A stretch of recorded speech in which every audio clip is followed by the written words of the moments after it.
ఎంత త్వరగా వీటిని వాడికి ఇస్తే అంత త్వరగా నా బరువు దిగిపోతుందిరా. వెంటనే రమ్మని చెప్పు అంది రేవతి. నాకు తెలుసమ్మా ఆ సంగతి. అమ్మా, ఇలా చెబుతున్నానని ఏమీ అనుకోకు. వాడు నాలా బండవాడు కాదు. అన్నయ్యలాగా చాలా సెన్సిటివ్. కొంచెం స్మూత్గా డీల్ చేయాలమ్మా వాడితోటి అన్నాడు అరవింద్ అర్థిస్తున్నట్లుగా. ఏంటి నాన్న, ఎవరితో ఎలా మాట్లాడాలో నాకు ఆ మాత్రం తెలవదంటావా? సరే, అలాగే చేస్తానులే అంది రేవతి చిన్నగా నవ్వుతూ. మరో మాటమ్మా, వాడు కూల్ డ్రింక్స్ అవి తాగడు. పాలు కానీ ఫ్రూట్ జ్యూస్ కానీ ఇమ్మని కృష్ణయ్యతో చెప్పు. నేను చెబుదామంటే వాడేమో ఎటో వెళ్ళాడు. మా ఆవిడ వదిన కలిసి ఫంక్షన్కి వెళ్ళారు. అందుకే నేను నీకు చెబుతున్నాను అన్నాడు అరవింద్ సంకోచంగా. అరే, ప్రతిదానికి ఇంత వివరణ ఎందుకు రాయిస్తావు? నేనేం నీ తమ్ముడిని ఇబ్బంది పెట్టనులే. అది సరే కానీ వాడి ఇష్టాయిష్టాలన్నీ నువ్వెప్పుడు తెలుసుకున్నావురా అని అడిగింది రేవతి ఆశ్చర్యంగా చూస్తూ.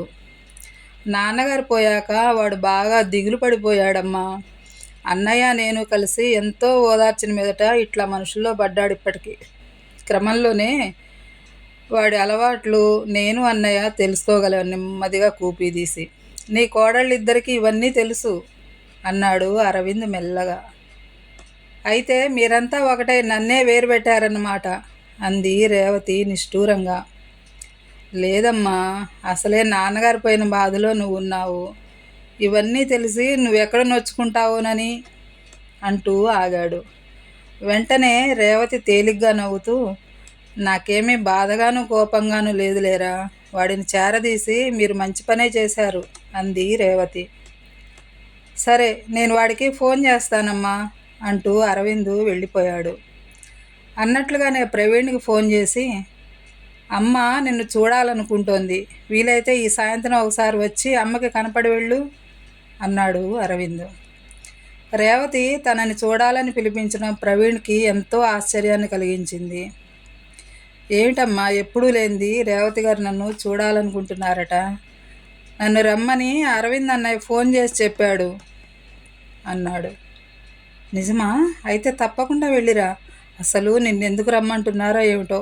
పాపం ఆవిడ ఆరోగ్యం కూడా ఈ మధ్య బాగా పాడైందని విన్నాను అంది దేవకి ఎంతో ఆందోళనగా. తల్లి మాట వినడంతోనే ప్రవీణ్కి కూడా కొంచెం కంగారుగానే అనిపించింది. ఆ సాయంత్రం పనులు తెమ్ముల్చుకుని వెళ్ళాడు అక్కడికి. రేవతి ముందుగానే చెప్పి ఉండటం వల్ల ప్రవీణ్ని చూడటంతోనే కృష్ణయ్య ఎంతో గౌరవంగా సరాసరి రేవతి గారి గదిలోకి తీసుకువెళ్ళాడు. ప్రవీణ్ వెళ్ళేసరికి రేవతి మంచం మీద పడుకుని ఉంది. ఏం చేయడానికి తోచక కృష్ణయ్య వైపు ప్రశ్నార్థకంగా చూశాడు ప్రవీణ్. కూర్చోండి బాబు, ఇప్పుడే వస్తాను అంటూ పరుగున లోపలికి వెళ్ళి కూల్ డ్రింక్ తీసుకొచ్చి ఇచ్చాడు. అలికిడికి కళ్ళు తెరిచిన రేవతి అతడిని చూసి, వచ్చావా బాబు అంటూ మంచం మీద నుండి లేచింది. కృష్ణయ్య తెచ్చిన కూల్ డ్రింక్ చూసి, బాబు కూల్ డ్రింక్స్ అవి తాగడు, ఫ్రూట్ జ్యూస్ తీసుకున్నారా అని పంపేసి దిండి కింద నుండి పేపర్స్ తీసి ప్రవీణ్ చేతికిచ్చింది. వాటిని చూడటంతోనే అవి ఆస్తి డాక్యుమెంట్స్ అని అర్థమైన ప్రవీణ్ తిరిగి మంచం మీద పెట్టేస్తూ, నాకెందుకండి ఇవి అన్నాడు. అతడికంతా అయోమయంగా ఉంది. తనని ఇలా రమ్మని పిలవటం, తన ఇష్టాల గురించి చెప్పటం, ఆస్తి ఇవ్వబోవటం అంతా కలగా ఉంది. ఎందుకంటే ఇది మీ నాన్నగారి కష్టార్జితం గనక, అందులో నీకు కూడా బాగా ఉంది కనుక అంది రేవతి. వద్దమ్మా, ఈ ఆస్తిపాస్తులు ఏవీ నాకొద్దు. ఆయన ఇచ్చిన ఈ శరీరము, చెప్పించిన ఈ విద్యాబుద్ధులే చాలు నాకు, ఇంకేమీ వద్దు అన్నాడు ప్రవీణ్ ఎంతో ఉద్వేగంగా. అతడి ఆంతర్యం అర్థమైన రేవతి మరింత అభిమానంగా ప్రవీణ్ వంక చూస్తూ, ఏరా, నన్ను అమ్మ అని పిలిచే అధికారం ఎవరిచ్చారు నీకు అంది లేని కోపాన్ని నటిస్తూ. మీరే ఇచ్చారు, లేకపోతే ఈ డాక్యుమెంట్స్ నాకెందుకు ఇస్తారు? నా ఇష్టాల గురించి ఎందుకు తెలుసుకుంటారు అన్నాడు ప్రవీణ్ నిలదీస్తున్నట్లుగా. ఆమె ముఖంలో కోపానికి బదులు ఏదో వాత్సల్యం స్పష్టంగా కనిపించడంతో అలా జవాబు ఇవ్వగలిగాడు ప్రవీణ్. వెంటనే రేవతి, ఎందుకురా మరి అంతా అర్థమై కూడా ఏమీ అర్థం కానట్లుగా నటిస్తున్నావు? నిజంగా నన్ను నీ తల్లిగా భావిస్తే ఈ డాక్యుమెంట్స్ తీసుకోరా అంది రేవతి శాసిస్తున్నట్లుగా. వెంటనే ప్రవీణ్ మంచం ముందు మోకాళ్ళ మీద కూర్చుంటూ, అమ్మా, నిజంగా మీరు నన్ను మీ బిడ్డగానే భావిస్తున్నారా? నా మీదేమీ కోపం లేదా? అన్నాడు రేవతి వంక పరిశీలనగా చూస్తూ. రేవతి సమాధానం ఏమీ చెప్పకుండా ప్రవీణ్ తల మీద చెయ్యి వేసింది ఆప్యాయంగా. థ్యాంక్స్ అమ్మా, ఇది చాలు నాకు అన్నాడు ప్రవీణ్ తృప్తిగా. కాదురా, ఇవి తీసుకువెళ్ళు. వీటిని నువ్వు తీసుకుంటే మీ నాన్నగారి ఆత్మ శాంతిస్తుంది, నాకు తృప్తిగా ఉంటుంది అంది రేవతి చెమ్మగిల్లిన కళ్ళతో అతడి వంక చూస్తూ. ఆ మాటకి కట్టుబడినట్లుగా వెంటనే డాక్యుమెంట్స్ తీసుకున్నాడు ప్రవీణ్. వెళ్ళిరా, నీకంతా జయమే కలుగుతుంది. మరో మాట, మీ అన్నయ్యలిద్దరి పెళ్ళికి నిన్ను పిలవలేదని నీ పెళ్ళికి మమ్మల్ని పిలవడం మానేయకు. పిలిస్తే తప్పకుండా వస్తాము. నీ భార్యను తీసుకుని ముందు ఈ ఇంట్లోనే కాలు పెట్టాలి, తెలిసిందా? ఎందుకంటే ఇది మీ నాన్నగారి ఇల్లే, కాదనకు. నీ ఇల్లు కూడా అని గుర్తుపెట్టుకో అంది రేవతి. ఆమె మాటలు వింటున్న కొద్దీ ప్రవీణ్కి అది కలో నిజమో అర్థం కావటం లేదు. అవాక్కైనట్లుగా రేవతి వంక చూశాడు. అది అర్థం చేసుకున్నట్లుగా నవ్వుతూ, నీ మీద మీ అమ్మ మీద ఇప్పుడు నాకు ఏ కోపము లేదురా. ఎప్పుడో 25 ఏళ్ల క్రితం జరిగిందాన్ని పట్టుకుని వేళ్లాడటం అవివేకం అనిపిస్తోంది. ఏ కొంచెమో మిగిలి ఉన్న కోపం మీ నాన్నగారు పోయినప్పుడు నువ్వు వచ్చావు కదా, అలా నిన్ను చూసినప్పుడే పోయింది. మరొకరైతే ఇది మా హక్కు, మా అమ్మకు ఆయనను చూడకుండా ఆపే అధికారం ఎవరికీ లేదంటూ యుద్ధానికి దిగేవారు. కానీ అక్కడ మీ అమ్మ కన్నీరు మున్నీరుగా ఏడుస్తున్నా అన్నయ్యలు చెప్పిన మాటకు కట్టుబడి నువ్వు ఒంటరిగా వచ్చినప్పుడే నా కోపం పటాపంచలైపోయిందిరా. మీ నాన్నగారి చివరి చూపును మీ అమ్మకి దక్కకుండా చేసినందుకు ఇప్పటికీ బాధపడుతున్నాను అంది రేవతి చెమ్మగిలిన కళ్ళను ఒత్తుకుంటూ. రేవతి మాటలు వినడంతోనే ప్రవీణ్ మనసు బాగా కదిలిపోయింది. చాలమ్మా, ఈరోజు మీ మాటలు నానెత్తినా మా అమ్మనెత్తినా పాలు పోసినట్లుగా ఉన్నాయి. ఇన్నాళ్లుగా మనసులో పేర్కొన్న బాధ, అవమానం అన్నీ మటుమాయమైపోయాయి అంటూ రేవతి పాదాలంటి నమస్కరించాడు ప్రవీణ్. వెళ్ళిరా ఇక, అప్పుడప్పుడు వచ్చి కనబడుతుండు అంది రేవతి ఆప్యాయంగా చూస్తూ. ప్రవీణ్ ఆ డాక్యుమెంట్లు తీసుకువెళ్ళి దేవకి చేతికిచ్చి జరిగిందంతా చెప్పాడు. అదంతా నమ్మలేనట్లుగా చూస్తూ తరచి తరచి అడిగింది రేవతి అన్న మాటలను. ఇన్ని సంవత్సరాలుగా మోస్తున్న అపరాధ భావం ఈ సంఘటనతో దేవకి మనసు నుండి తొలగిపోయినట్లయింది. అపురూపమైన పెన్నిధి చేతికి దొరికినట్లుగా ఆ పేపర్స్ తెరిచి చూసింది. అందులో నా 3వ కుమారుడు ప్రవీణ్కి ప్రేమపూర్వకంగా ఇస్తున్న కానుక అంటూ రేవతి రాసిన వీలునామా చూసి నోటమాట రాలేదు ఆ తల్లి కొడుకులిద్దరికీ. అంతా చెప్పటం ముగించి, దేవుడిని ఆరాధించడంలోనూ పూజించటంలోనూ ఎలాంటి తప్పు లేదు, కానీ ఆ దేవుడినే సొంతం చేసుకోవాలని అనుకున్నాను నేను. ధనుంజయ గారు రేవతి గారిని తప్ప ఎవరి వంక కన్నెత్తి చూడరని తెలిసి కూడా బలవంతాన వారి జీవితాల్లోకి చొరబడ్డాను.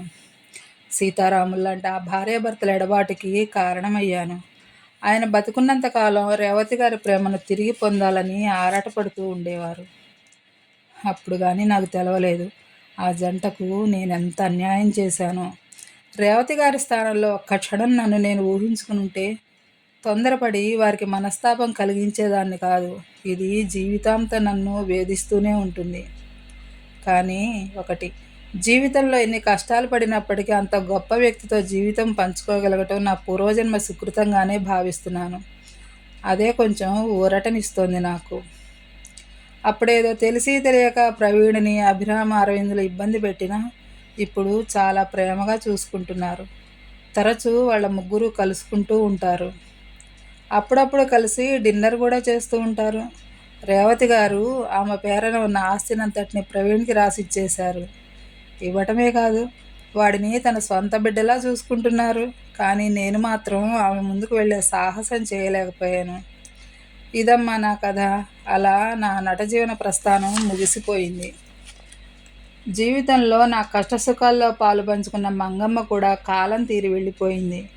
నేనెప్పుడూ ఎవ్వరికీ నా గతం గూర్చి చెప్పలేదు. ఎందుకో ఈరోజు నీకు చెప్పాలనిపించింది అన్నది దేవకి. ఆమె కథ విన్న అపురూప స్తంభించిపోయినట్లుగా అలా కూర్చుండిపోయింది, మాటా పలుకు లేకుండా. భవిష్యత్తు గూర్చి ఏమీ ఆలోచించకుండా, తొందరపాటుతో ఆమె తీసుకున్న నిర్ణయానికి ఫలితంగా పెద్ద మూల్యమే చెల్లించాల్సొచ్చింది. సంఘంలో పరువు మర్యాదలను కోల్పోవటమే గాక ఎవ్వరూ లేని ఏకాకి జీవితాన్ని శిక్షగా భరించాల్సి వచ్చింది జీవితం అంతా. ఇదే కదా నేను కూడా చేయాలనుకున్నది.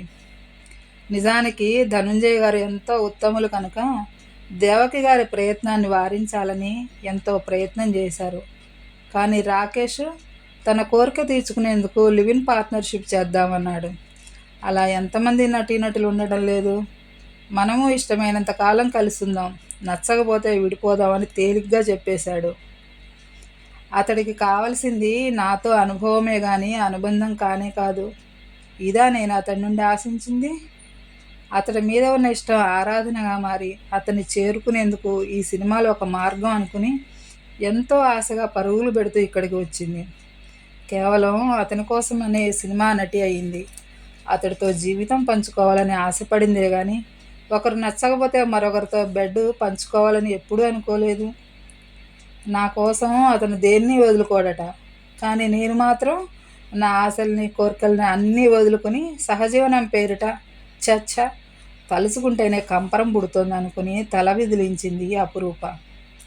తాను చెప్పిందంతా విని సమాధానం ఏమీ చెప్పకుండా ఏదో ఆలోచిస్తున్నట్లుగా మౌనంగా ఉండిపోయిన అపురూప ఇంకా ఆశ్చర్యంగా చూస్తూ, ఏమ్మా ఇదంతా విన్నాక నేనంటే నీకు కూడా అంటూ ఆ పైన మాట పూర్తి చేయలేనట్లుగా కొంగుతో కళ్ళు ఒత్తుకుంటూ అక్కడి నుండి లేవబోయింది దేవకి. వెంటనే అపురూప వారిస్తూ, లేదా ఆంటీ, నేనేమీ మిమ్మల్ని తప్పుగా అనుకోవడం లేదు. మీరన్నట్లే ధనుంజయ్ గారు ఎంతో ఉత్తములనిపించింది. మీ ప్రేమలో నిజాయితీ ఉంది కనుక ఆయన మిమ్మల్ని ఆదరించారు. నేను ఇండస్ట్రీకి వచ్చాక ధనుంజయ్ గారు గొప్ప డైరెక్టర్ అనే మాట చాలామంది నోట విన్నానే కానీ ప్రవీణ్ గారు ఆయన కొడుకనే సంగతి విననే లేదు. ప్రవీణ్ గారు కూడా మీ ఇద్దరిని ద్వేషించకుండా అర్థం చేసుకున్నారు. మీ కథంతా విన్నాక చాలా రోజుల నుండి నా మనసులో నలుగుతున్న సమస్యకి పరిష్కారం దొరికినట్లయిందా ఆంటీ, అంది అపురూప తేలిగ్గా ఊపిరి పీల్చుకుంటూ.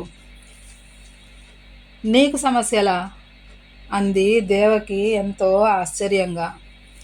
నిజానికి గత రాత్రి అపురూప కలవరింతలు విన్నాక ఇలాంటి సమస్య ఏదో ఉందనే అనుకుంది. ఆమె అనుమానమే నిజమైంది చివరికి. అవునా ఆంటీ, నేను ఈ విషయాలేమీ మా అమ్మా నాన్నలకు కూడా చెప్పలేదు. చెప్పేందుకు ధైర్యం చాలలేదు నాకు. కానీ మీరు పడిన బాధల గురించి అవమానాల గురించి విన్నాక నా ఆలోచనలు ఎంత అర్ధరహితమైనవో బోధపడింది. మీరే నాకు తగిన సలహా ఇవ్వగలరని అనిపిస్తోంది. నా నిర్ణయం సరైందో కాదో మీరే చెప్పాలాంటీ. ప్రవీణ్ గారు చెప్పే ఉంటారు. మాది విశాఖపట్నం. మా అమ్మకి నాట్యం అంటే చాలా ఇష్టం. అందుకని పట్టుబట్టి చిన్నప్పటి నుండి తనే నాకు నాట్యం నేర్పించింది. నేను బీటెక్ సెకండ్ ఇయర్ చదువుతుండగా డ్యాన్స్ కాంపిటీషన్లో పార్టిసిపేట్ చేశాను.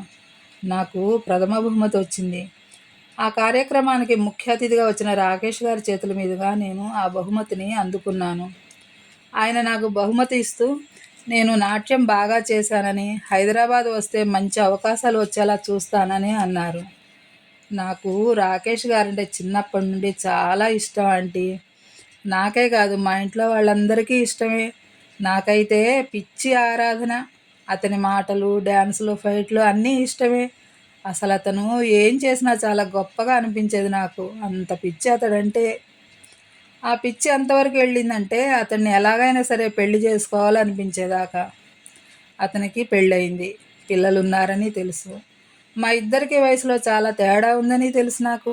కానీ అవేవి నాకు ఆటంకంగా అనిపించలేదు. ఎలాగోలాగా అతన్ని పెళ్లి చేసుకుంటే నా జీవితం ధన్యమవుతుంది అనుకున్నాను. విశాఖలో నా డ్యాన్స్ చూసి నన్ను హైదరాబాద్ రమ్మన్నారు కదా, ఆ ఒక్క మాటకే నేను ఏనుగెక్కినంత సంబరపడ్డాను. ఎలాగోలా అతనికి చేరువ కావచ్చని మురిసిపోయాను. మళ్ళీ అంతలోనే ఏదో మాట వరుసకు అన్నారే కానీ నన్నెక్కడ గుర్తుపెట్టుకుంటారులే అనుకున్నాను.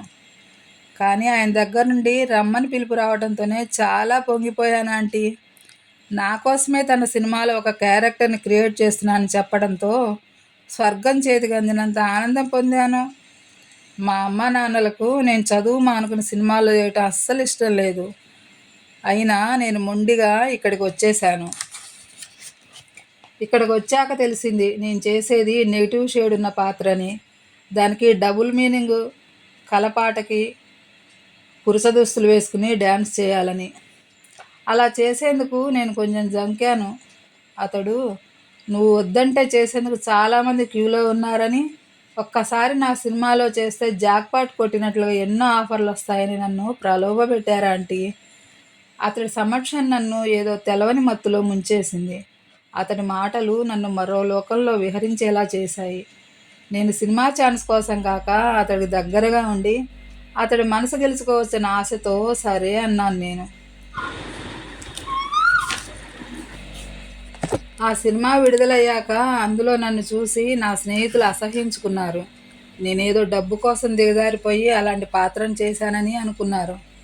మా నాన్నగారు కలెక్టర్ ఆఫీసులో గెజిటెడ్ ఆఫీసర్ ర్యాంకులో ఉన్నారు. తెలిసిన వాళ్ళందరూ చేసే ఎద్దేవా భరించలేక సెలవు పెట్టి పాపం ఇంట్లోనే ఉండిపోయారు. 10th చదువుతున్న మా తమ్ముడు స్కూల్లో అందరూ చేసే హేళన భరించలేక ఏడుస్తూ ఇంటికొచ్చి ఇకపై స్కూలుకు పోనని భీష్మించు కూర్చున్నాడు. దీనికి అంతటికీ కారణమైన నా మీద నాకే అసహ్యం వేసింది. చివరికి నాన్నగారు నన్ను ఓదార్చి సినిమాలన్నీ కట్టిబెట్టి చదువు కొనసాగించమన్నారు. కానీ కాలేజీకి వెళ్ళడానికి ముఖం చెల్లలేదు నాకు. మేమంతా అలా బాధల్లో ఉండగా రాకేష్ గారు ఫోన్ల మీద ఫోన్లు కొట్టి ఇక్కడ సినిమా ఛాన్సులు చాలా ఉన్నాయి రమ్మని పోరసాగారు. అతడి ఆంతర్యం ఏమిటో అప్పుడు అర్థం కాలేదు, కానీ ఇప్పుడు నాకు పూర్తిగా బోధపడింది ఆంటీ. ఏదో విధంగా అతడికి నన్ను సొంతం చేసుకోవాలన్న ఆశ, దానికి సినిమా ఛాన్సులు ఎర చూపించి ఇక్కడికి రప్పించారు. నేను కూడా జరిగిన దానికి అవమాన భారంతో కుంగిపోతున్నాను కదా. దాంతో బుద్ధి తెచ్చుకుని కుదురుగా అమ్మా నాన్నలు చెప్పింది వినాల్సింది పోయి అక్కడ ఉండలేనని వాళ్ళ మాటను ఎదిరించి వచ్చేసాను ఇక్కడికి.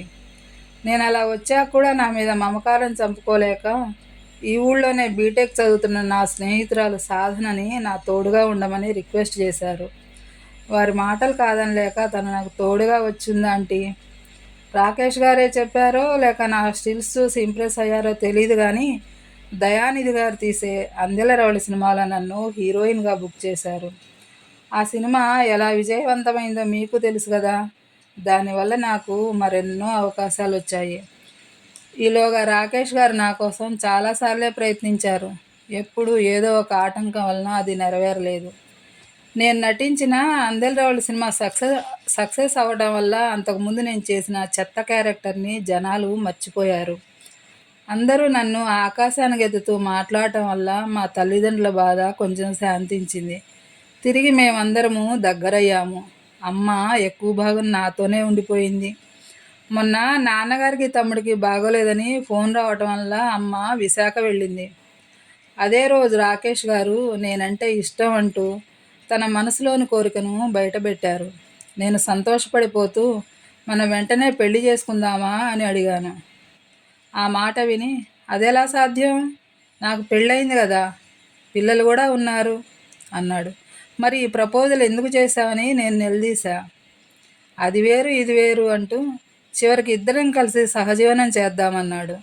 టాలీవుడ్లోనూ బాలీవుడ్లోనూ చాలామంది నటీనటులు చేస్తున్న పని ఇదే కదా అని కూడా అన్నాడు. పెళ్ళికి నీ భార్య బాధపడుతుంది కానీ ఇలా చేస్తే బాధపడదా అని నిలదీశాను. మా తల్లిదండ్రులు నా ముఖం చూడరని ఏడ్చేశాను. అతడికి నా మీద ఉన్నది కోరికే కానీ ప్రేమానురాగాలు కాదని అప్పటిదాకా గ్రహించలేను నేను. వెర్రిగా అతన్ని ఒప్పించే ప్రయత్నం చేశాను. అదెంత మాత్రం వీలు కాదని, తాను షూటింగ్ నిమిత్తం 4 రోజులు ఊటీ వెళుతున్నానని తిరిగి వచ్చేలోగా ఆలోచించుకుని నా నిర్ణయం చెప్పమని కోరాడు. అది వినటంతోనే నా బుర్ర గిర్రున తిరిగిపోయింది ఆంటీ. నేనెంత వెర్రిగా ఇంతకాలం ఆలోచించానో అర్థమైంది. నిజంగా నేను వెర్రిదాన్నే. అదే సమయంలో అమ్మ ఊరు వెళ్ళటం వల్ల భయంకరమైన ఒంటరితనంతో పిచ్చి పిచ్చి ఆలోచనలతో మనసంతా పాడైపోయింది. ఫలితంగా తీవ్రమైన జ్వరంతో ప్రవీణ్ గారి పుణ్యమా అని ఇక్కడికి వచ్చి పడ్డాను అంది అపరూప. రాత్రి కలవరింతల వలన విషయం ఇలాంటిది ఏదో అయ్యే ఉంటుంది అనుకుంది దేవకి. తన కథంతా అపరూపకి చెప్పి మంచి పనే చేశాను అనుకుంది. ముందు వెనక ఆలోచించకుండా వ్యామోహంలో పడి కొట్టుకుపోతూ పరుగులు పెడితే దాని పర్యవసానం ఎంత భయంకరంగా ఉంటుందో తెలుసు ఆమెకు. నా అనుభవం అపురూపకి పాఠం నేర్పినట్లయిందన్నమాట అనుకుంది మనసులో. తన వంకే తదేకంగా చూస్తున్న దేవకితో, ఏంటంటే అలా చూస్తున్నారు? మనుషుల్ని అంచనా వేయటంలో నేను ఘోరంగా ఫెయిల్ అయ్యాను. అయితే రాత్రి నాకు జ్వరం రావటం వలన మంచే జరిగింది. ఇప్పుడు మీ కథ విన్నాక ఏం చేయాలో బోధపడింది నాకు. మీ మూలంగా నేనొక పెను ప్రమాదం నుండి బయటపడ్డాను. థ్యాంక్స్ ఆంటీ అంటూ దేవకు 2 చేతులు పట్టుకుంది అపురూప. సంతోషం తల్లి. నువ్వనే కాదు, నేటి యువతీ యువకులంతా ఈ ప్రేమకి, ఆకర్షణకి మధ్య గల తేడా తెలవక పచ్చని తమ జీవితాల్ని నాశనం చేసుకుంటున్నారమ్మా. కోరుకున్నవారు దక్కకపోతే జీవితమే లేదన్నట్లుగా ప్రాణాలు తీసుకుని కన్నవారి కడుపుల్లో చిచ్చు పెడుతున్నారు. జీవితం అంటే ఏంటో తెలుసుకున్నావు కదా, ఇక ఎవ్వరూ నిన్ను ఏమీ చేయలేరు అంది దేవకి వాత్సల్యంగా.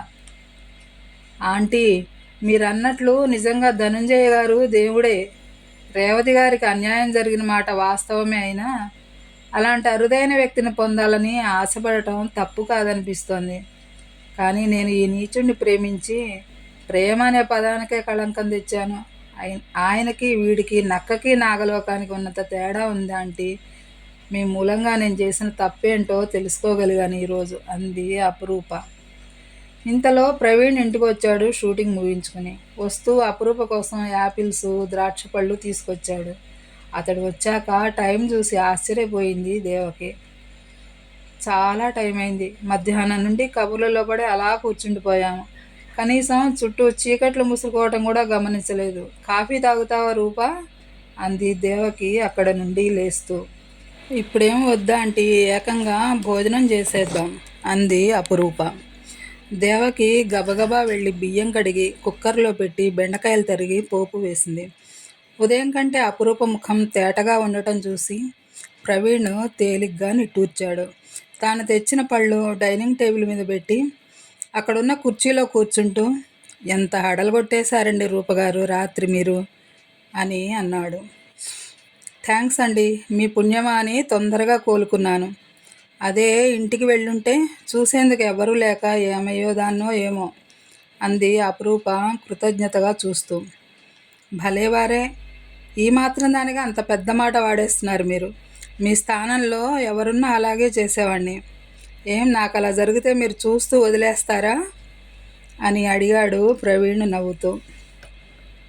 మీ నుండి నేను చాలా నేర్చుకోవాల్సి ఉంది ప్రవీణ్ గారు. గతంలో మీలా చేశానో లేదో గుర్తులేదు, కానీ ఇక మీదట మీలా చేసేందుకు ప్రయత్నిస్తాను. అంతేకాదు, మీరు నవ్వితే చాలా బాగుంటారు ప్రవీణ్ గారు. ఎప్పుడు చూసినా చాలా సీరియస్గా ఉంటారే.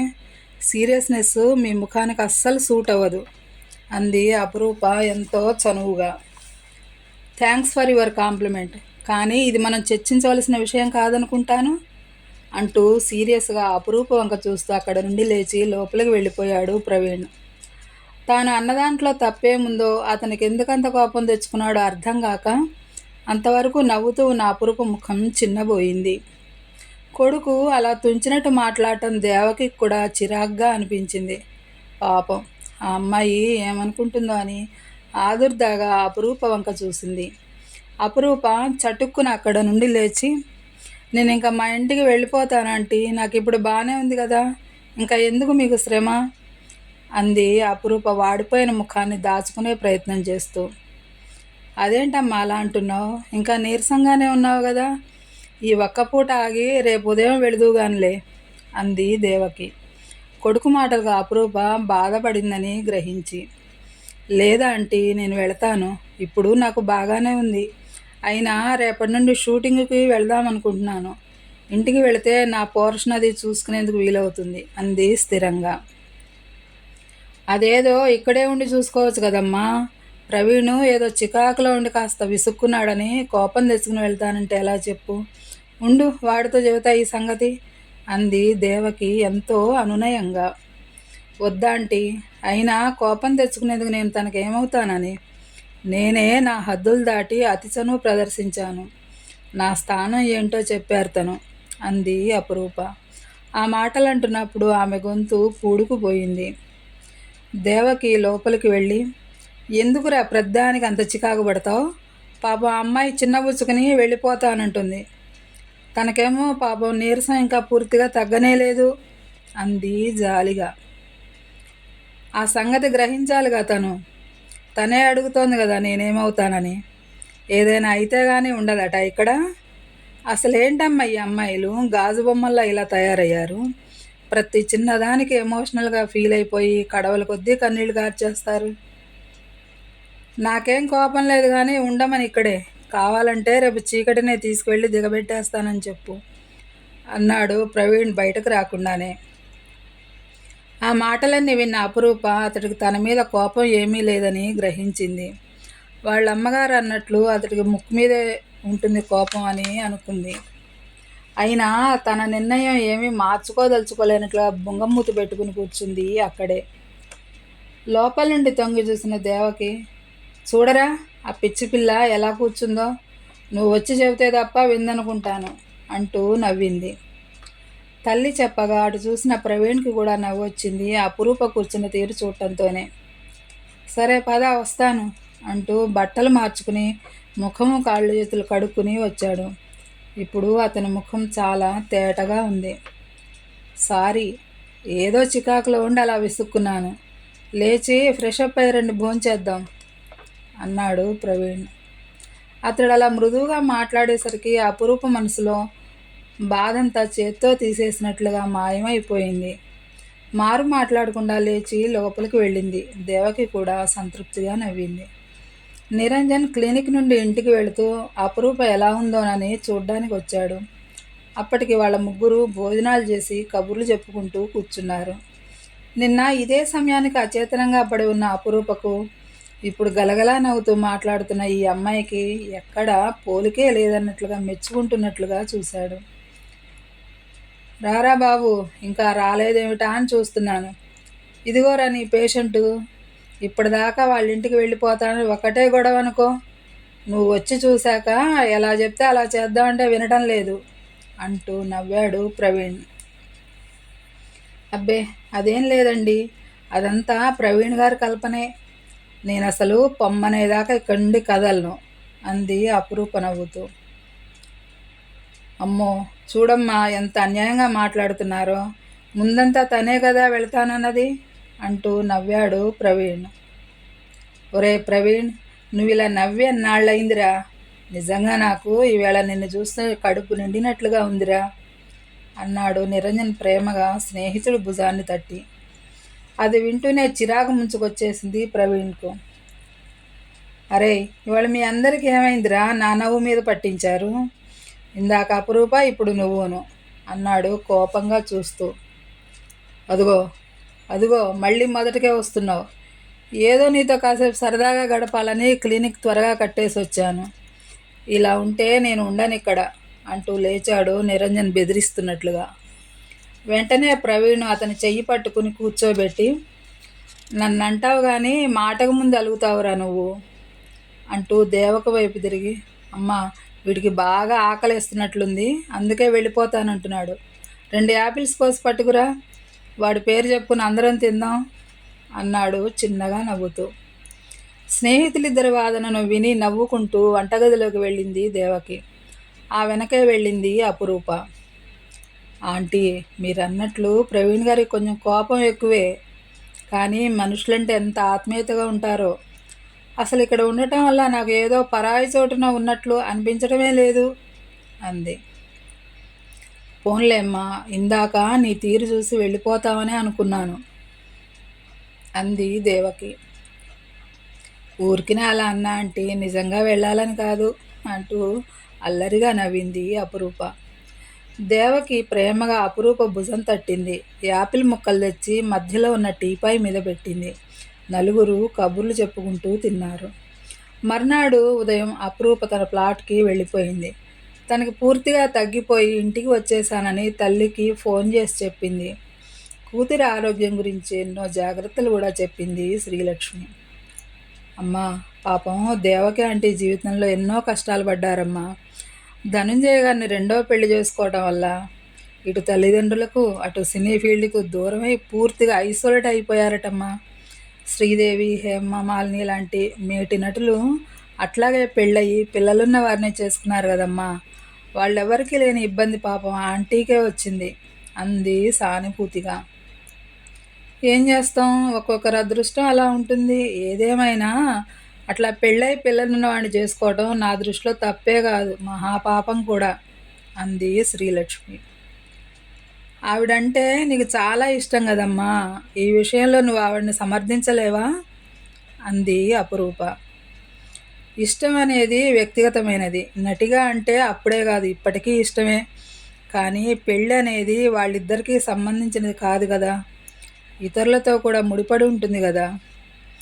సామాజికమైన కట్టుబాట్లను అతిక్రమించి ఒకరి జీవితంలో నిప్పులు పోసి తన బ్రతుకును పండించుకోవాలనుకోవటం పక్కా స్వార్థం కదా. దాన్ని నేను ఎట్టి పరిస్థితుల్లోనూ హర్షించలేనమ్మా అంది శ్రీలక్ష్మి తన అభిప్రాయాన్ని స్పష్టం చేస్తూ.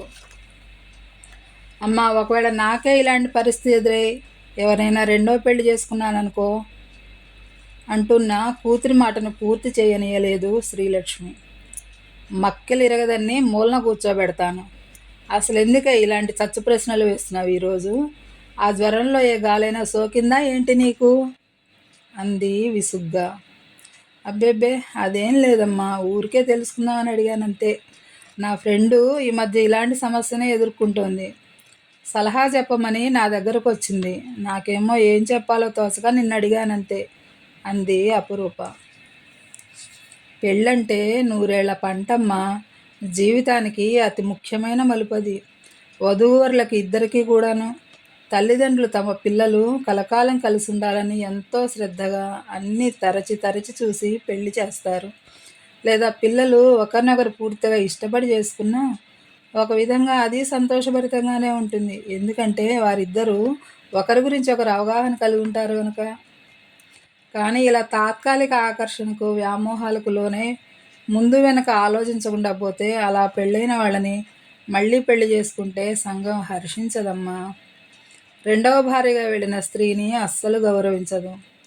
అలాగే ఆ బంధం వారిద్దరి మధ్య అనుబంధాన్ని పెంచదు. ఇద్దరిలో ఎవరికి రెండో వాళ్ళ మీద మోజు తీరిపోయినా ఆ పెళ్ళి పెటాకులు అవ్వటమో లేదా వాళ్ళల్లో ఎవరో ఒకరికి సంఖ్యలుగా మారటమో తప్ప సుఖం ఏమీ ఉండదు. ఆ పైన అతడి మొదటి భార్య పరిస్థితి ఏమిటో ఆలోచించు. ఇంత కాంప్లికేటెడ్గా ఉండే వివాహ బంధాన్ని నీ ఫ్రెండ్ వాంఛించడం అభిలషణీయమా? అసలు ఇందులో తనకు సుఖమేమైనా దక్కుతుందంటావా? తనకి సరిగ్గా అర్థమయ్యేలా నువ్వు చెప్పలేకపోతే నాకు ఫోన్ చేయించు, బోధపడేలా నేను చెబుతాను అంది శ్రీలక్ష్మి. తల్లి చెప్పింది విన్నాక పూర్తి క్లారిటీ వచ్చింది అపురూపకి. ఎవరికో అంటేనే తల్లి అది శ్రేయస్కరం కాదని గట్టిగా చెప్పింది. మరి సమస్య నాదేనని తెలిస్తే ఏమంటుందో అనుకుంది. ముందు రోజు దేవకి ఆంటీ అనుభవాలు, ఇప్పుడు తల్లి చెప్పిన మాటలు విన్నాక తాను ఏం చేస్తే బాగుంటుందో నిర్ణయించుకుంది అపురూప. అంత మంచివాడైన ధనుంజయ గారిని పెళ్లి చేసుకున్నా కూడా దేవకి ఆంటీ అన్ని బాధలు పడ్డారు. మరి పక్కా స్వార్థపరుడైన రాకేష్ని చేసుకుంటే ఏంటి నా పరిస్థితి అనుకుంది. అసలు అతడు అలాంటి బంధం తమ మధ్య ఏమీ వద్దని కేవలం లివింగ్ పార్ట్నర్షిప్గా ఉందామంటున్నా ఇటువంటి వ్యక్తిని నమ్మి నా జీవితాన్ని అర్పించాలనుకుంది. ఎంత ఫూలిష్గా ఇన్నాళ్ళు ఆలోచించాను నేను అనుకుంది. అంతలోనే శ్రీలక్ష్మి ఫోన్ చేయడంతో టాక్ బటన్ నొక్కి చెప్పమ్మా అంది అపురూప. రూపా, ఇందాక చెప్పడం మర్చిపోయానమ్మా. లాస్ట్ ఇయర్ రామానుజం బాబాయ్ నీకో సంబంధం తెచ్చారు కదా, వాళ్ళు తొందర పెడుతున్నారట, ఏ సంగతి తేల్చి చెప్పమని. ఏమంటావు మరి అంది శ్రీలక్ష్మి. అమ్మా, ఇప్పుడు నేను షూటింగ్కి వెళ్ళే హడావిడిలో ఉన్నాను. రాత్రి ఇంటికి వచ్చాక తీరిగ్గా మాట్లాడుకుందాం. నాన్నగారికి పూర్తిగా తగ్గిపోయింది కదా అంది అపురూప మాట మారుస్తూ. తగ్గిపోయింది లేవే, ఈరోజు ఆఫీసుకు కూడా వెళ్ళారు. పాపం తమ్ముడే కొంచెం నీరసంగా ఉన్నాడు. ఇంతకీ నేను చెప్పింది అంటూ నా తల్లిని మాట్లాడనీయకుండా చెప్పాను కదమ్మా రాత్రికి మాట్లాడుకుందామని. అమ్మా, నువ్వు ఇక్కడ లేకుండా నాకేం బాగోలేదమ్మా, తొందరగా వచ్చేయకూడదు, ఒక్కతిని అసలే ఉండలేకపోతున్నాను అంది అపురూప దిగులుగా. వస్తానులేమ్మా, నాకు మాత్రం రావాలని లేదా ఏంటి? తమ్ముడికి తగ్గాక 2-3 రోజుల్లో వచ్చేస్తానులే అంది శ్రీలక్ష్మి. ఏం చేస్తున్నాడు వాడు? నిద్రపోతున్నాడా? అని అడిగింది అపురూప. అలా మగతగా పడుకున్నాడు, మాట్లాడతావా వాడితోటి అన్నది శ్రీలక్ష్మి. ఇప్పుడొద్దులేమ్మా, టైం అవుతోంది అంటూ ఫోన్ పెట్టేసింది అపురూప. తాను షూటింగ్కి వస్తున్నట్లుగా అపురూప చెప్పడంతో కారు పంపించారు ఆమె కోసం. ఒక్కరోజుకే బాగా లాగేశారు అంటూ అంతా ఆమెను పరామర్శించారు. చక్కనమ్మ, చిక్కిన అందమేనని అపురూప గారు లాంటి వారిని చూసే అని ఉంటారు అని హాస్యమాడారు ఆమె వద్ద చనువు ఉన్నవాళ్ళు. కౌశిక్ దగ్గరగా వచ్చి, ఆరోగ్యం బాగాలేదని అప్పుడే చెప్పాల్సింది కదండి, అంత బాగలేకపోయినా ఎంతలా శ్రమపడ్డారు ఆ రోజు, ఇప్పుడు ఎలా ఉంది, షూటింగ్ చేయగలరా అని అడిగాడు సానుభూతిగా ఆమె వంక చూస్తూ. సరిగా చేయలేదని అనవసరంగా కోపం తెచ్చుకున్నాను అని తెగ బాధపడుతూ. చేయగలనండి, ఇబ్బంది ఏమీ లేదు. ఆ రోజు బాగులేనిది ఏమైనా ఉంటే ఈరోజు రీషూట్ చేయండి, నాకేమీ ఎటువంటి అభ్యంతరం లేదు అంది ఉత్సాహంగా అపురూప. పర్లేదులేండి, అలాంటివన్నీ ఎడిటింగ్లో మేనేజ్ చేసేయచ్చు. సరే, మొదలు పెడదామా అని అడిగాడు కౌశిక్. ఓకే, ఐఆమ్ రెడీ అంది ఉత్సాహంగా అపురూప. ఆ రోజంతా చాలా ఉత్సాహంగా చేసింది అపురూప. అన్ని సీన్లు చాలా ఎఫెక్టివ్గా వచ్చాయని కౌశిక్ అన్నాడు.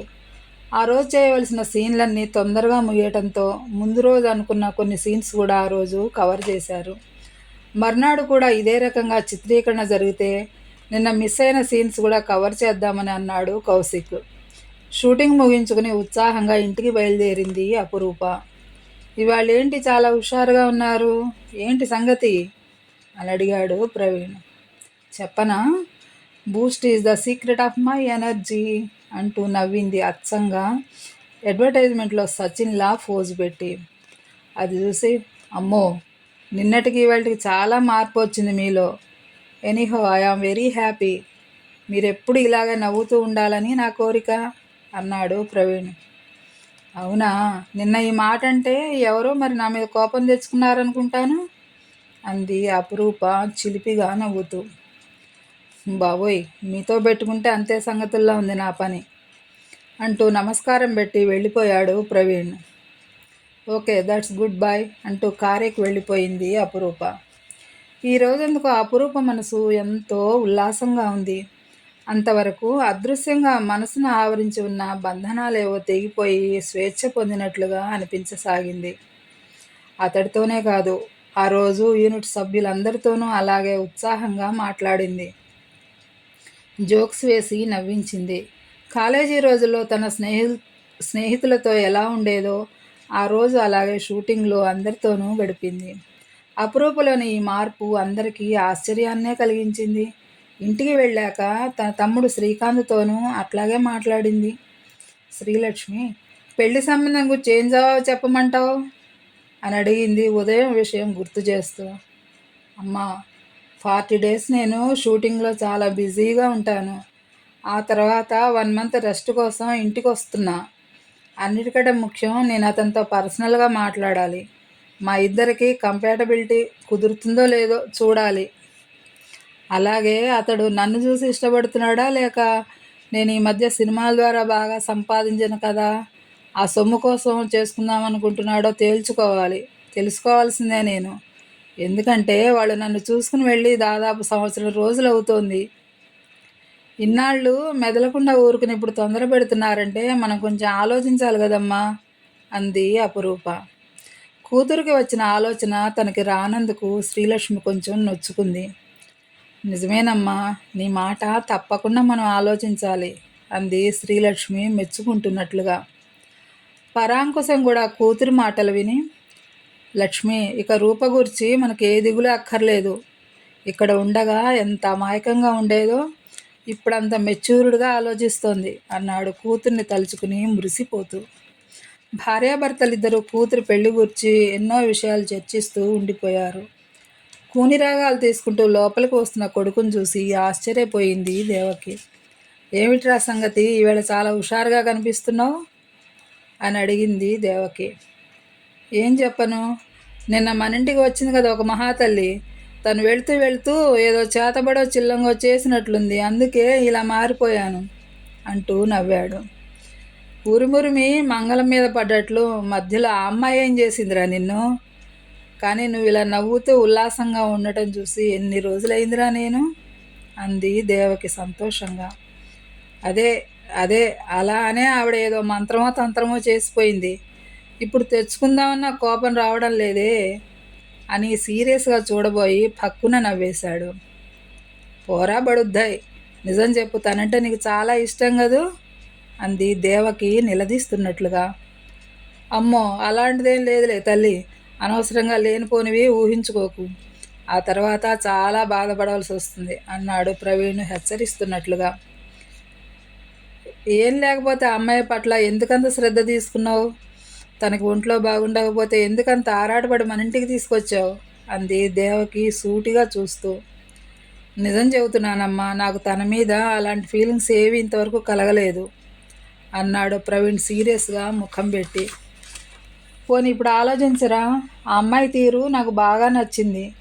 మనసులో కల్మషం అన్నది లేకుండా చాలా స్వచ్ఛంగా ఉంది. తన మాట నడత అంతా కూడా నాకు బాగా నచ్చింది అన్నది దేవకి. ఉందిలే అమ్మా, కాదన్నది ఎవరు? తను మొదటిసారి మా స్టూడియోకి వచ్చినప్పుడు నేను కూడా అలాగే అనుకున్నాను, అమాయకంగా ముగ్ధలా ఉందని. ఏ ఇన్హిబిషన్స్ లేకుండా మాట్లాడే తీరు చూసి ఈ కాలంలో ఇలాంటి అమ్మాయిలు కూడా ఉన్నారా అనుకున్నాను. కానీ ఆ రాకేష్ గారిని చూస్తే నాకు మండుకొచ్చేది. అంత చక్కని టాలెంట్ గల అమ్మాయిని తీసుకొచ్చి వాడు అతి చెత్త డ్యాన్సులు చేయించాడు తన సినిమాలో. మా అందరి ముందు అలా చేయాల్సి వచ్చినందుకు సిగ్గుతో చితికిపోయింది తను. ఆ అనుభవంతో వాళ్ళ ఊరు కూడా వెళ్ళిపోయింది. తిరిగి రాదనే అనుకున్నాం మేమంతా. పోన్లే, వాడి కబంధ హస్తాల్లో చిక్కుకోకుండా బయటపడింది అనుకుని సంతోషించాం కూడా. వాడు చాలామంది అమ్మాయిల్ని సినిమాల్లో వేషాలు ఇప్పిస్తానని ప్రలోభపెట్టి నాశనం చేశాడు విధవ. తనని అలాగే చేస్తాడని బాధపడ్డాను, భయపడ్డాను కూడా. సరే వెళ్ళిపోయింది కదా అనుకుంటే మళ్ళీ ఎలాగో ప్రయత్నం చేసి తనని ఇక్కడికి రప్పించాడు. అందెలరవళి సినిమా చేస్తున్నప్పుడు నటనలో భాగం అన్నట్లుగా ఆమె శరీరాన్ని ఆవగా తడిమేవాడు. పాపం అపురూప అదంతా నటనలో భాగమే అనుకున్నది, కానీ వాడి దుర్మార్గాన్ని పసిగట్టలేకపోయింది. అసలు ఈ దరిద్రుడికి ఇంత సక్సెస్ ఎలా వచ్చిందో ఇప్పటికీ నాకు అర్థం కాదు.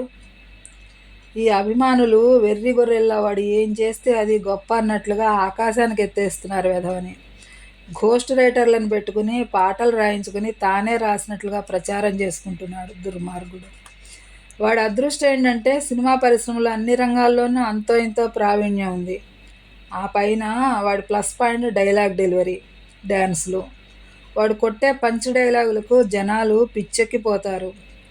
ఆ పైన తెర మీద వాడు వల్లించే ఆదర్శాలు చూసి నిజంగా అదే నిజం అనుకుంటారు. అందుకే వాడికి అలా బ్రహ్మరథం పడుతున్నారు. దాంతో సినీ ప్రపంచంలో వాడొక మోనార్క్ అయి కూర్చున్నాడు. వాడు చేసే చెత్త పనులన్నీ ఇండస్ట్రీలో ఉన్న చాలామందికి తెలుసు. కానీ అభిమానులు అతన్ని తిరుగులేని నటుడుగా పట్టం కట్టి ఎత్తైన సింహాసనం మీద కూర్చోబెట్టారు కదా, అందుకని అతడు ఏం చేసినా ప్రశ్నించరు. అలా ప్రశ్నిస్తే సినీ రంగంలో తమ మనుగడకే ముప్పు వస్తుందని భయం. అందుకే వాడి బుద్ధి ఎలాంటిదో అపురూపకు చెప్పించాను కొందరు నమ్మకస్తులతోటి, జాగ్రత్త పడుతుందని. కానీ వాళ్ళు చెప్పిన మాటలను అసలేమీ పట్టించుకోలేదు అపురూప. ఆమెకు కూడా అతడంటే చాలా ఇష్టం అన్నట్లుగా గ్రహించాను. అతన్ని చూడగానే ఆమె ముఖంలో మెరిసే మెరుపులను చూసి, సరే, కోరి చెడిపోవాలనుకుంటున్న వాళ్ళను ఆ దేవుడు కూడా బాగు చేయలేడని వదిలేశాను పూర్తిగా. వాళ్ళ అమ్మగారిని చూస్తే మాత్రం చాలా జాలిగా అనిపించేది నాకు. కూతురి ఆలోచనలు ఏంటో తెలిస్తే ఆమె తట్టుకోగలదా అని కూడా అనిపించేది ఒక్కోసారి. అయితే మొన్న కానీ ఆ ముందు రోజు కానీ వారిద్దరి మధ్య ఏం జరిగిందో తెలవదు. తను బాగా అప్సెట్ అయింది. ఇక మన ఇంటికి తీసుకొచ్చాక అంతా నీకు తెలిసిందే కదా. ఇంకా అలాంటప్పుడు ఆ అమ్మాయి గురించి నేను ఎందుకు ఆలోచిస్తాను చెప్పు. అసలు ఆ రోజు అలా హెల్ప్లెస్గా అక్కడ పడుంటే ఆగలేక తీసుకొచ్చాను. నిన్న ఈరోజు తను అన్న మాటలు నా మీద కొంచెం పనిచేసినట్లున్నాయి. తెలవకుండానే నా మొక్కలోని సీరియస్నెస్ అదృశ్యమైపోయిందంటూ నవ్వాడు. పోన్లేరా, నువ్వు చెప్పింది విన్నాక తను పెద్ద ఆపద నుండి బయటపడినట్లు అనిపిస్తుంది. నీకు కూడా అదే ఫీలింగ్ కలిగినట్లుంది. అందుకే నీ మైండ్ పూర్తిగా రిలాక్స్ అయ్యి నీ పెదాల మీద నవ్వులు పువ్వులు పూయిస్తోంది అంది దేవకి మందహాసంతో. దానికి అపురూప చెప్పిన దాన్ని బట్టి రాకేష్ గూర్చి ప్రవీణ్ కంటే ఎక్కువే తెలుసుకుంది దేవకి. ఆ విషయాన్ని కానీ కొడుక్కి చెప్తే అసలే ఉద్రేకపూరితమైన స్వభావం గల ప్రవీణ్ ఆ దరిద్రుడు ఇంత నీచమైన ప్రపోజల్ పెట్టాడా అంటూ రాకేష్ మీదకి దాడికి వెళతాడని భయపడి ఏమీ తెలవనట్లే ఉండిపోయింది. తల్లి చెప్పింది వింటూనే అయితే అయి ఉండొచ్చులే అమ్మా అంటూ అక్కడి నుండి వెళ్ళిపోయాడు లోపలికి. కొడుకు వెళ్ళిన వంకే చూస్తూ దేవుడు మేలు చేస్తే అపురూప లాంటి మంచి అమ్మాయి నా కోడలైతే ఎంతో బాగుంటుంది అనుకుంది దేవకి మనసులోనే. తల్లి అన్న మాటల్లో నిజముంది అనిపించింది ప్రవీణ్కి. నిన్నటిదాకా తీవ్రమైన మానసిక సంఘర్షణకు లోనై తట్టుకోలేని టెన్షన్తో అప్సెట్ అయిన అపురూప చిత్రంగా ఈరోజు అంత రిలాక్స్డ్గా కనిపించడంతో నాకు కూడా ఏదో పెద్ద భారం గుండెల మీద నుండి దింపినట్లయిందేమో. ఇన్నాళ్ళు ఆ రాకేష్ గాడు తనకేదైనా హాని చేస్తాడని ఎంత ఆందోళన చెందాను. ఇవాళ తను ఏదో పంజరంలో నుండి బయటపడినట్లుగా స్వేచ్ఛగా నవ్వుతూ మాట్లాడుతుంటే ఆ స్వేచ్ఛ ఏదో నాకే వచ్చినట్లుంది. అయితే అమ్మ అన్నట్లు నిజంగానే నేను తనని ప్రేమిస్తున్నానా అని అనుకున్నాడు మనసులో. అసలు ఆ ఆలోచన మనసులో మెదలటంతోనే శరీరం అంతా గాల్లో తేలిపోతున్నట్లుగా అనిపించింది అతడికి. మరునాడు కూడా అదే ఉత్సాహంతో అపురూప అందరితోనూ కబుర్లు చెప్పింది. తను ఇబ్బంది పడకుండా 3 రోజుల్లో చేయవలసిందంత 2 రోజుల్లోనే పూర్తి చేసి తనను పంపిస్తున్నందుకు కౌశిక్కి, ప్రవీణ్కి, ఇతర సిబ్బందికి థ్యాంక్స్ కూడా చెప్పింది అపురూప. మరునాటి నుండి అవుట్డోర్ షూటింగ్కి వెళుతున్నట్లుగా అందరికీ చెప్పి వెళ్ళిపోయింది. ఆమె వెళ్ళిన మరునాడు తన షూటింగ్ ముగించుకుని రాకేష్ హైదరాబాద్ వచ్చాడు. వచ్చిన వెంటనే అపురూపతో మాట్లాడాలని ఫోన్ చేశాడు. ఎన్నిసార్లు ఫోన్ చేసినా అపురూప ఫోన్ లిఫ్ట్ చేయలేదు. బహుశా షూటింగ్లో ఉండి ఉంటుందిలే అని సరిపెట్టుకున్నాడు. ఆ రాత్రి మళ్ళీ ఫోన్ చేశాడు అపురూపకి. ఈసారి స్విచ్ ఆఫ్ అని రావటంతో షూటింగ్లో బాగా అలసిపోయి ఉంటుందిలే అనుకున్నాడు. అయితే ఆ రోజే కాదు, ఆ తరువాత ఎన్నిసార్లు ఫోన్ చేసినా అతడికి అదే పరిస్థితి ఎదురైంది. దాంతో కొంచెం ఆలోచనలో పడ్డాడు. నన్ను అవాయిడ్ చేసేందుకే అపురూప అలా ఫోన్ లిఫ్ట్ చేయటం లేదా అనుకున్నాడు. అయినా పట్టువదలని విక్రమార్కుల్లాగా పదే పదే ఫోన్ చేయసాగాడు. అయినా ఫలితం లేకపోయింది. శ్రీలక్ష్మి ఊరి నుండి వచ్చాక దేవకి ఇంటికి తీసుకువెళ్ళింది అపురూప తల్లిని. ఎంతో ఉత్సాహంగా చిన్నపిల్లలాగా సంబరపడిపోతూ దేవకితో మాట్లాడింది శ్రీలక్ష్మి. మిమ్మల్ని ఇలా కలుసుకుంటానని ఎప్పుడూ అనుకోలేదండి. అమ్మాయి చెప్పిన దగ్గర నుండి మిమ్మల్ని ఎప్పుడెప్పుడు వచ్చి కలుసుకుంటానా అని ఎదురు చూశానండి అంటూ గలగలా మాట్లాడుతున్న తల్లిని ఎవరో కొత్త వ్యక్తిని చూస్తున్నట్లుగా చూసింది అపురూప. ఇంట్లో అందరికంటే మితంగా గంభీరంగా మాట్లాడే తల్లి ఈరోజు ఇలా మాట్లాడటం వింతగా అనిపించింది ఆమెకు. దేవకి కూడా ఎంతో సరదాగా మాట్లాడింది శ్రీలక్ష్మితో. ఇద్దరూ సమవయస్కులు కావటంతో చాలా తొందరగా కలిసిపోయారు. అచిరకాలంలోనే ఇద్దరు మంచి మిత్రులైపోయి చిన్న చిన్న షాపింగ్లు కూడా చేయసాగారు. ఇన్నాళ్ళు ఒంటరిగా 4 గోడలకే పరిమితమై కాలం వెళ్ళబుచ్చుతున్న దేవకి జీవితంలో శ్రీలక్ష్మి రాక ఒక కొత్త ప్రపంచానికి ద్వారాలు తెరిచినట్లయింది. అపురూపకి ఇంకా 10 రోజులు షూటింగ్ మిగిలి ఉందనగా తాను ఎన్నిసార్లు ఫోన్ చేసినా అపురూప ఫోన్ తీయటం లేదని వేరే ఫోన్ నుండి ఆమెకు కాల్ చేశాడు రాకేష్. ఫోన్ ఎక్కడి నుండి వచ్చింది తెలవక ఎత్తింది అపురూప. ఎవరైనా అభిమాని ఫోన్ చేశారేమోనని. హలో రూపా, నేను రాకేష్ని మాట్లాడుతున్నాను. ఏంటి ఎన్నిసార్లు ఫోన్ చేసినా లిఫ్ట్ చేయలేదు అన్నాడు రాకేష్ కొంచెం కోపంగా. అతడి గొంతులో ధ్వనించిన కోపాన్ని గమనించినా ఏమీ పట్టించుకోలేదు అపురూప. షూటింగుల్లో బిజీగా ఉండి తీయలేదు. ఎందుకు ఫోన్ చేశారు అని అడిగింది తాపీగా. ఎందుకు చేశానో తెలవదా నీకు? ఏమనుకుంటున్నావు నా గూర్చి అన్నాడు ఆగ్రహంగా. దానికి జవాబేమి ఇవ్వకుండా ఫోన్ చేత్తో మూసి, అమ్మా రాకేష్ గారు నీతో మాట్లాడతారట అంటూ తల్లికి ఇచ్చింది ఫోనుని అపురూప. ఆ సంగతి తెలవని రాకేష్ అదే ఆగ్రహంతో, ఏంటి నేను ఇటు మాట్లాడుతుంటే అట్లా బెల్లం కొట్టిన రాయిలా సమాధానం చెప్పడం లేదు నువ్వు అన్నాడు. అతడి మాటలు విన్న శ్రీలక్ష్మి తెల్లబోతూ, మీరేమంటున్నారు నాకేమీ అర్థం కావటం లేదండి అంది. ఆవిడ గొంతుని ఫోన్లో వింటూనే తెల్లబోయాడు రాకేష్. తల్లికి ఫోన్ ఇచ్చి అపురూప ఎంత తెలివిగా నన్ను వెధవం చేసింది అనుకున్నాడు. తన మర్యాదను కాపాడుకునేందుకు, మిమ్మల్ని కాదా ఆంటీ నేనన్నది, ఇక్కడ మా సర్వెంటు చాలా ఎక్స్ట్రా చేస్తున్నాడు. 4 రోజులు నేను ఊళ్ళో లేకపోయేసరికి ఒక్కొక్కళ్ళకి బాగా కొమ్ములు వచ్చేశాయి అని అంతలోనే గొంతు తగ్గించి, ఎలా ఉన్నారా ఆంటీ, మిమ్మల్ని చూసి చాలా రోజులైంది, ఒకసారి పలకరిద్దామని ఫోన్ చేశాను అన్నాడు రాకేష్ చాలా సౌమ్యంగా. తన నటనా కౌశలాన్ని అంతా ఉపయోగించాడు. అలాగా, నేను అదే అనుకున్నాను. లేకపోతే నాతో మీరెందుకు ఇలా మాట్లాడతారు? మేము బాగానే ఉన్నామండి. అమ్మాయి షూటింగ్ల వల్ల ఈ మధ్య కొంచెం బిజీగా ఉన్నాం అంతే అంది శ్రీలక్ష్మి. సరే ఆంటీ ఉంటాను అంటూ ఫోన్ పెట్టేశాడు. అతడి మనసు అవమానంతో ఉడికిపోతోంది. ఏం చూసుకుని ఇంత మిడిసిపడుతోంది? చూస్తాను, దానంతూ తేలుస్తాను, ఏమనుకుంటుందో నా గూర్చి. ఇంతవరకు అమ్మా తల్లి అంటే బెట్టి చేస్తుంది కదా, చూపిస్తాను నా పవర్ ఏంటో అనుకున్నాడు పిడికిళ్ళు బిగిస్తూ.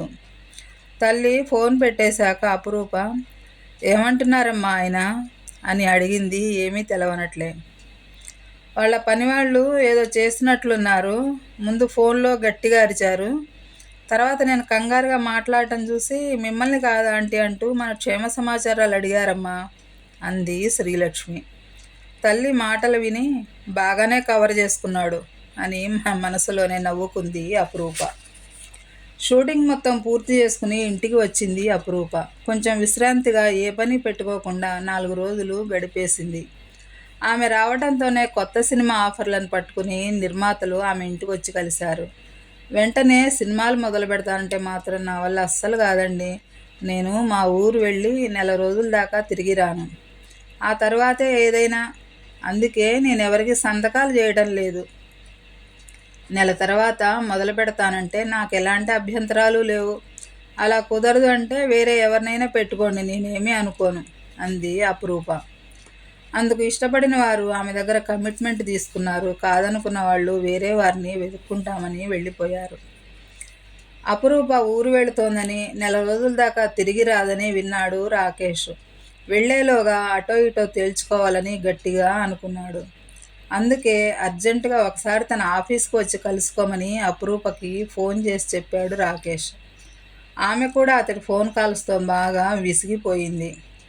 ఇవాళ్టితో దీనికి స్వస్తి పలకాలని నిర్ణయించుకుంది. సరే వస్తాను, ఎన్ని గంటలకు రమ్మంటారు అని అడిగింది అపురూప. ఆమె అంత సులభంగా రావటానికి అంగీకరిస్తుందని అనుకోలేదు రాకేష్. వచ్చాక కొంచెం సౌమ్యంగా మాట్లాడి పని జరుపుకోవాలనుకున్నాడు. వెంటనే ఎన్ని గంటలకు రావాలో కూడా తెలియజేశాడు. అమ్మా, కొంచెం పని మీద బయటకు వెళుతున్నాను, నీకు బోరు కొడుతుందో ఏమో, దేవకి ఆంటీ వాళ్ళ ఇంట్లో దింపనా నిన్ను అని అడిగింది అపురూప. అంతకంటేనా, వస్తాను పద అంటూ శ్రీలక్ష్మి ఉత్సాహంగా తయారయ్యి కూతురు వెంట నడిచింది. ఇద్దరూ కలిసి దేవకి గారింటికి బయలుదేరారు. వాళ్ళు వెళ్ళేసరికి ప్రవీణ్ ఎక్కడికో వెళ్ళబోతూ గేటు దగ్గరే ఎదురుగా వచ్చాడు. వాళ్ళని చూడటంతోనే రండి రండి అంటూ ఎంతో ఉత్సాహంగా స్వాగతం పలుకుతూ, అమ్మా ఎవరొచ్చారో చూడు అంటూ లోపల ఉన్న తల్లిని కేకేశాడు. ఎవర్రా అంటూ అక్కడికి వచ్చిన దేవకి వాళ్ళిద్దరిని చూసి ఆనందపడిపోతూ, బాగున్నారా, రండి రండి కూర్చోండి అంది సంబరంగా. లేదా ఆంటీ, నాకు అర్జెంటు పనుంది, నేను వెళ్తాను. అమ్మకి ఏమీ తోచడం లేదంటే ఇక్కడికి తీసుకొచ్చాను అంది అపురూప వెళ్ళటానికి ఉద్యుక్తురాలవుతూ. అలాగా, మంచి పనే చేశావు. ఈ పూట ఇక్కడే భోజనం చేద్దురు గాని, వంట చేసేస్తాను అన్నది దేవకి. సరే ఆంటీ, వస్తాను మరి. అమ్మా, ఎంజాయ్ చేయండి ఇద్దరూ కలిసి అంటూ నవ్వుతూ బయటకు నడిచింది. అమ్మా, నేను కూడా వెళుతున్నాను, బాయ్ ఆంటీ అంటూ ప్రవీణ్ కూడా వాళ్ళిద్దరితో చెప్పి అపురూప వెంటే బయటకి వచ్చేశారు. ఏమిటి సార్ విశేషం, ఈవేళ ఈ టైం దాకా ఇంటి దగ్గర ఉన్నారు అని అడిగింది అపురూప. లేకపోతే రోజు పనేనటండి, పొద్దస్తమానం పనిచేస్తూ పోతే జీవితంలో ఎంజాయ్మెంట్ ఏముంటుంది? రావుగోపాలరావు గారి మాటల్లో చెప్పాలంటే మనిషి అన్నాక కూతంత కళాపోసన కూడా ఉండాలట కదండి అన్నాడు ప్రవీణ్ నవ్వేస్తూ. ఈవేళ మీరు మంచి హ్యాపీ మూడ్లో ఉన్నట్టున్నారు. నాకు చిన్న సాయం కావాలి, చేస్తారా? అంది అపురూప సంకోచంగా చూస్తూ. ఏంటో చెప్పకుండా హామీలవి ఇవ్వనండోయ్ నేను, అన్నాడు ప్రవీణ్ తమాషాగా చూస్తూ. ఏం లేదు, నేను ఒక చోటకి వెళ్తున్నాను, మీరు నాకు కొంచెం తోడుగా వస్తారేమోనని. అది మీకు వీలైతేనే సుమా, అంది అపురూప. బాగుందండి, ముందేమో సాయం అన్నారు, ఇప్పుడేమో ఎక్కడికో వెళ్ళాలి తోడు రమ్మంటున్నారు. సరే వస్తాను, కానీ స్టూడియోల దగ్గరికి అయితే మాత్రం కొంచెం ఆలోచించాలి నేను, అన్నాడు ప్రవీణ్. స్టూడియో దగ్గరకు కాదు కానీ ఒకరి ఆఫీస్కి వెళ్ళాలి, వస్తారా మరి? అంది అపురూప. సరే ఏం చేస్తాను, ఒప్పుకున్నాను కదా, వెళదాం పదండి, అన్నాడు ప్రవీణ్ కొంచెం నిరుత్సాహంగా మొహం పెట్టి. నా కారు ఉంది కదా, మీ కారును వదిలేయండి, అంటూ కారెక్కి కూర్చుంటూ రండి, అంది అపురూప డోరు తెరిచి. అతడు ఎక్కాక, అక్కడ మీరు ఏం విన్నా ఏం చూసినా తొందరపడి లోపలికి రాకండి, నేను కాల్ చేసే వరకు, అంది అపురూప. ఏమిటి కండిషన్స్ పెడుతున్నారు, అంతేనా ఇంకేమైనా ఉన్నాయా? అన్నాడు ప్రవీణ్ హాస్యంగా. కొంచెం మాట్లాడకుండా కామ్గా కూర్చోండి ముందు, అంది అపురూప సీరియస్గా, డ్రైవింగ్ మీదే తన దృష్టినంతా కేంద్రీకరించి. ఆమె మూడు ఎందుకో ఖరాబైందని గ్రహించి ప్రవీణ్ మౌనం వహించాడు. కారు వెళ్ళి రాకేష్ ఆఫీస్ ముందు ఆగటంతోనే ప్రవీణ్ కనుబొమ్మలు ముడిపడ్డాయి. ఈ చెత్తగాడిని కలుసుకునేందుకు అపురూప వచ్చింది అనుకున్నాడు. అయినా పెదవి విప్పి మాట్లాడలేదు. సీరియస్గా ఆమె వైపే చూస్తూ ఉండిపోయాడు. కారు ఆపి అతడి వెంక క్షమార్పణ కోరుతున్నట్లుగా చూస్తూ, సారీ, ఇందాక మిమ్మల్ని విసుక్కున్నాను, ఏమీ అనుకోకండే, నేను వచ్చేదాకా కారులోనే కూర్చోండి, మీ సెల్ మాత్రం ఆన్లోనే ఉంచండి, అంటూ లోపలికి నడిచింది అపురూప. అతడికేమీ మాట్లాడే అవకాశం ఇవ్వకుండా ఆమె వెళ్ళిన వంక అలాగే చూస్తూ ఉండిపోయాడు ప్రవీణ్. అపురూప తన సర్వశక్తులను కూడగట్టుకుని కూల్గా ఉండటానికి ప్రయత్నిస్తూ రాకేష్ రూంలోకి అడుగుపెట్టింది. ఆమెను చూడడంతోనే మొత్తానికి వచ్చావన్నమాట, అన్నాడు రాకేష్ వంకరగా నవ్వుతూ. రమ్మనే కదా పదే పదే ఫోన్ చేశారు, అందుకే వచ్చాను. చెప్పండి, ఎందుకు రమ్మన్నారు, అంది నిర్వికారంగా చూస్తూ. ఎందుకు రమ్మన్నానో నీకు తెలీదా, లేకపోతే నాతో చెప్పించాలనా, అన్నాడు రాకేష్ రెట్టిస్తున్నట్లుగా. నాకు తెలీదు, మీరే చెప్పండి, వింటాను, అంది అపురూప పట్టనట్లుగా. నంగనాచి వేషాలు మాని మన డీల్ గురించి ఏం ఆలోచించావో చెప్పు, అన్నాడు రాకేష్ నిలదీస్తున్నట్లుగా. నాకు ఇష్టం లేదని అప్పుడే చెప్పాను కదా, ఇంకా ఏంటి, అంది అపురూప కోపాన్ని అణుచుకుంటూ. ఇక ఎంత ప్రయత్నించినా అపురూప తన దారికి రాదని అర్థమైపోయింది రాకేష్కి. సరే, తన దారికే వెళదాం, ఇంతలోనే ఏం మునిగిపోతుంది, అనుకున్నాడు ఆమెపై ఆశ చావని రాకేష్. సరే మనం పెళ్లి చేసుకుందాం, అన్నాడు రాకేష్ కాళ్ళ బేరానికి వస్తూ. సారీ, మీతో పెళ్ళి కూడా నాకు ఇష్టం లేదు. అంతేనా, ఇంకేమైనా ఉందా, అని అడిగింది అపురూప. మరి అప్పుడు పెళ్లి చేసుకుందాం అన్నావు కదా, అని అడిగాడు ఆశ్చర్యంగా చూస్తూ. అన్నాను, జీవితం అంటే ఏమిటో తెలవని అజ్ఞానంతో అలా అన్నాను, అంది తాపీగా. మరైతే ఇప్పుడు జ్ఞానోదయం అయిందా ఏంటి నీకు? ఇంతకీ నీకు జ్ఞానోదయం కలిగించిన ఆ మహాపురుషుడు ఎవరో నేను తెలుసుకోవచ్చా, అని అడిగాడు వ్యంగ్యంగా. ఎవరైతే మీకెందుకు, నాకు ఇష్టం లేదన్నాను కదా, నేను ఇక వెళతాను, అంటూ లేచింది అపురూప. దానితో రాకేష్ కోపం నషాళానికి అంటింది. ఏంటే అడుగుతున్న కొద్దీ బెట్టు చేస్తున్నావు, నేను కో అంటే 1,000,000 మంది వచ్చి నా ఒళ్ళో వాళ్తారు తెలుసా, అన్నాడు రౌద్రంగా చూస్తూ. అయితే ఇంకేం, వారితోనే ఉండక నా వెంట పడుతున్నారు ఎందుకు, అంది అపురూప అతడి వంక చిరాగ్గా చూస్తూ. నన్ను కాదంటే నీకు ఇక్కడ మంచినీళ్ళు కూడా పుట్టకుండా చేయగలను, నా అండదండలతో ఇక్కడికి వచ్చావు, ఇప్పుడు టాప్ పొజిషన్కు చేరుకున్నంత మాత్రాన నన్నే ఎదిరిస్తావా, ఎంత ధైర్యమే నీకు, అంటూ పులిలాగా లంఘించి అపురూప చేయి పట్టుకున్నాడు రాకేష్. అతడి చేయి విసురుగా వదిలించుకుంటూ, ఏం చేస్తావు, మహా అయితే నాకు సినిమా ఛాన్సులు రాకుండా చేస్తావు, అంతే కదా, చెయ్యి, అంతకంటే ఏం చేయగలవురా నువ్వు, నేను నీ తాటాకు చప్పుళ్ళకు బెదిరే కుందేళ్ళను గాను, సినిమా ఛాన్సులు లేకపోతే బ్రతకలేని పరిస్థితి కాదు నాది. నీకు నచ్చినట్లు చేసుకో అంది అపురూప యావగింపుగా అతడి వంక చూస్తూ. అంత చేసినా కూడా అతడికి ఇప్పటివరకు మర్యాద ఇస్తూనే వచ్చింది. ఎప్పుడైతే దిగజారిపోయి అసభ్యంగా మాట్లాడుతూ చేయి పట్టుకున్నాడో అప్పుడే ఆ కాస్త మర్యాదని వదిలేసింది అపురూప. అంతవరకు అతన్ని ఆ విధంగా ఎవరూ ఎదిరించి మాట్లాడింది లేదు.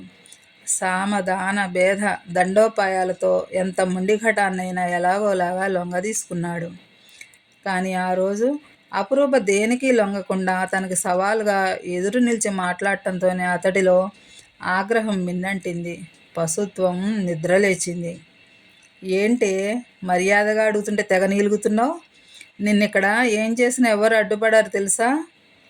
అన్నాడు అపురూపని తన చేతుల్లో బంధించే ప్రయత్నం చేస్తూ. దాంతో అపురూపలో ఆగ్రహవేశాలు పతాక స్థాయికి చేరుకున్నాయి. వదలరా దరిద్రుడా అంటూ విదిలించి కొడుతూ, ఏం చేస్తావురా? రేపు చేస్తావా?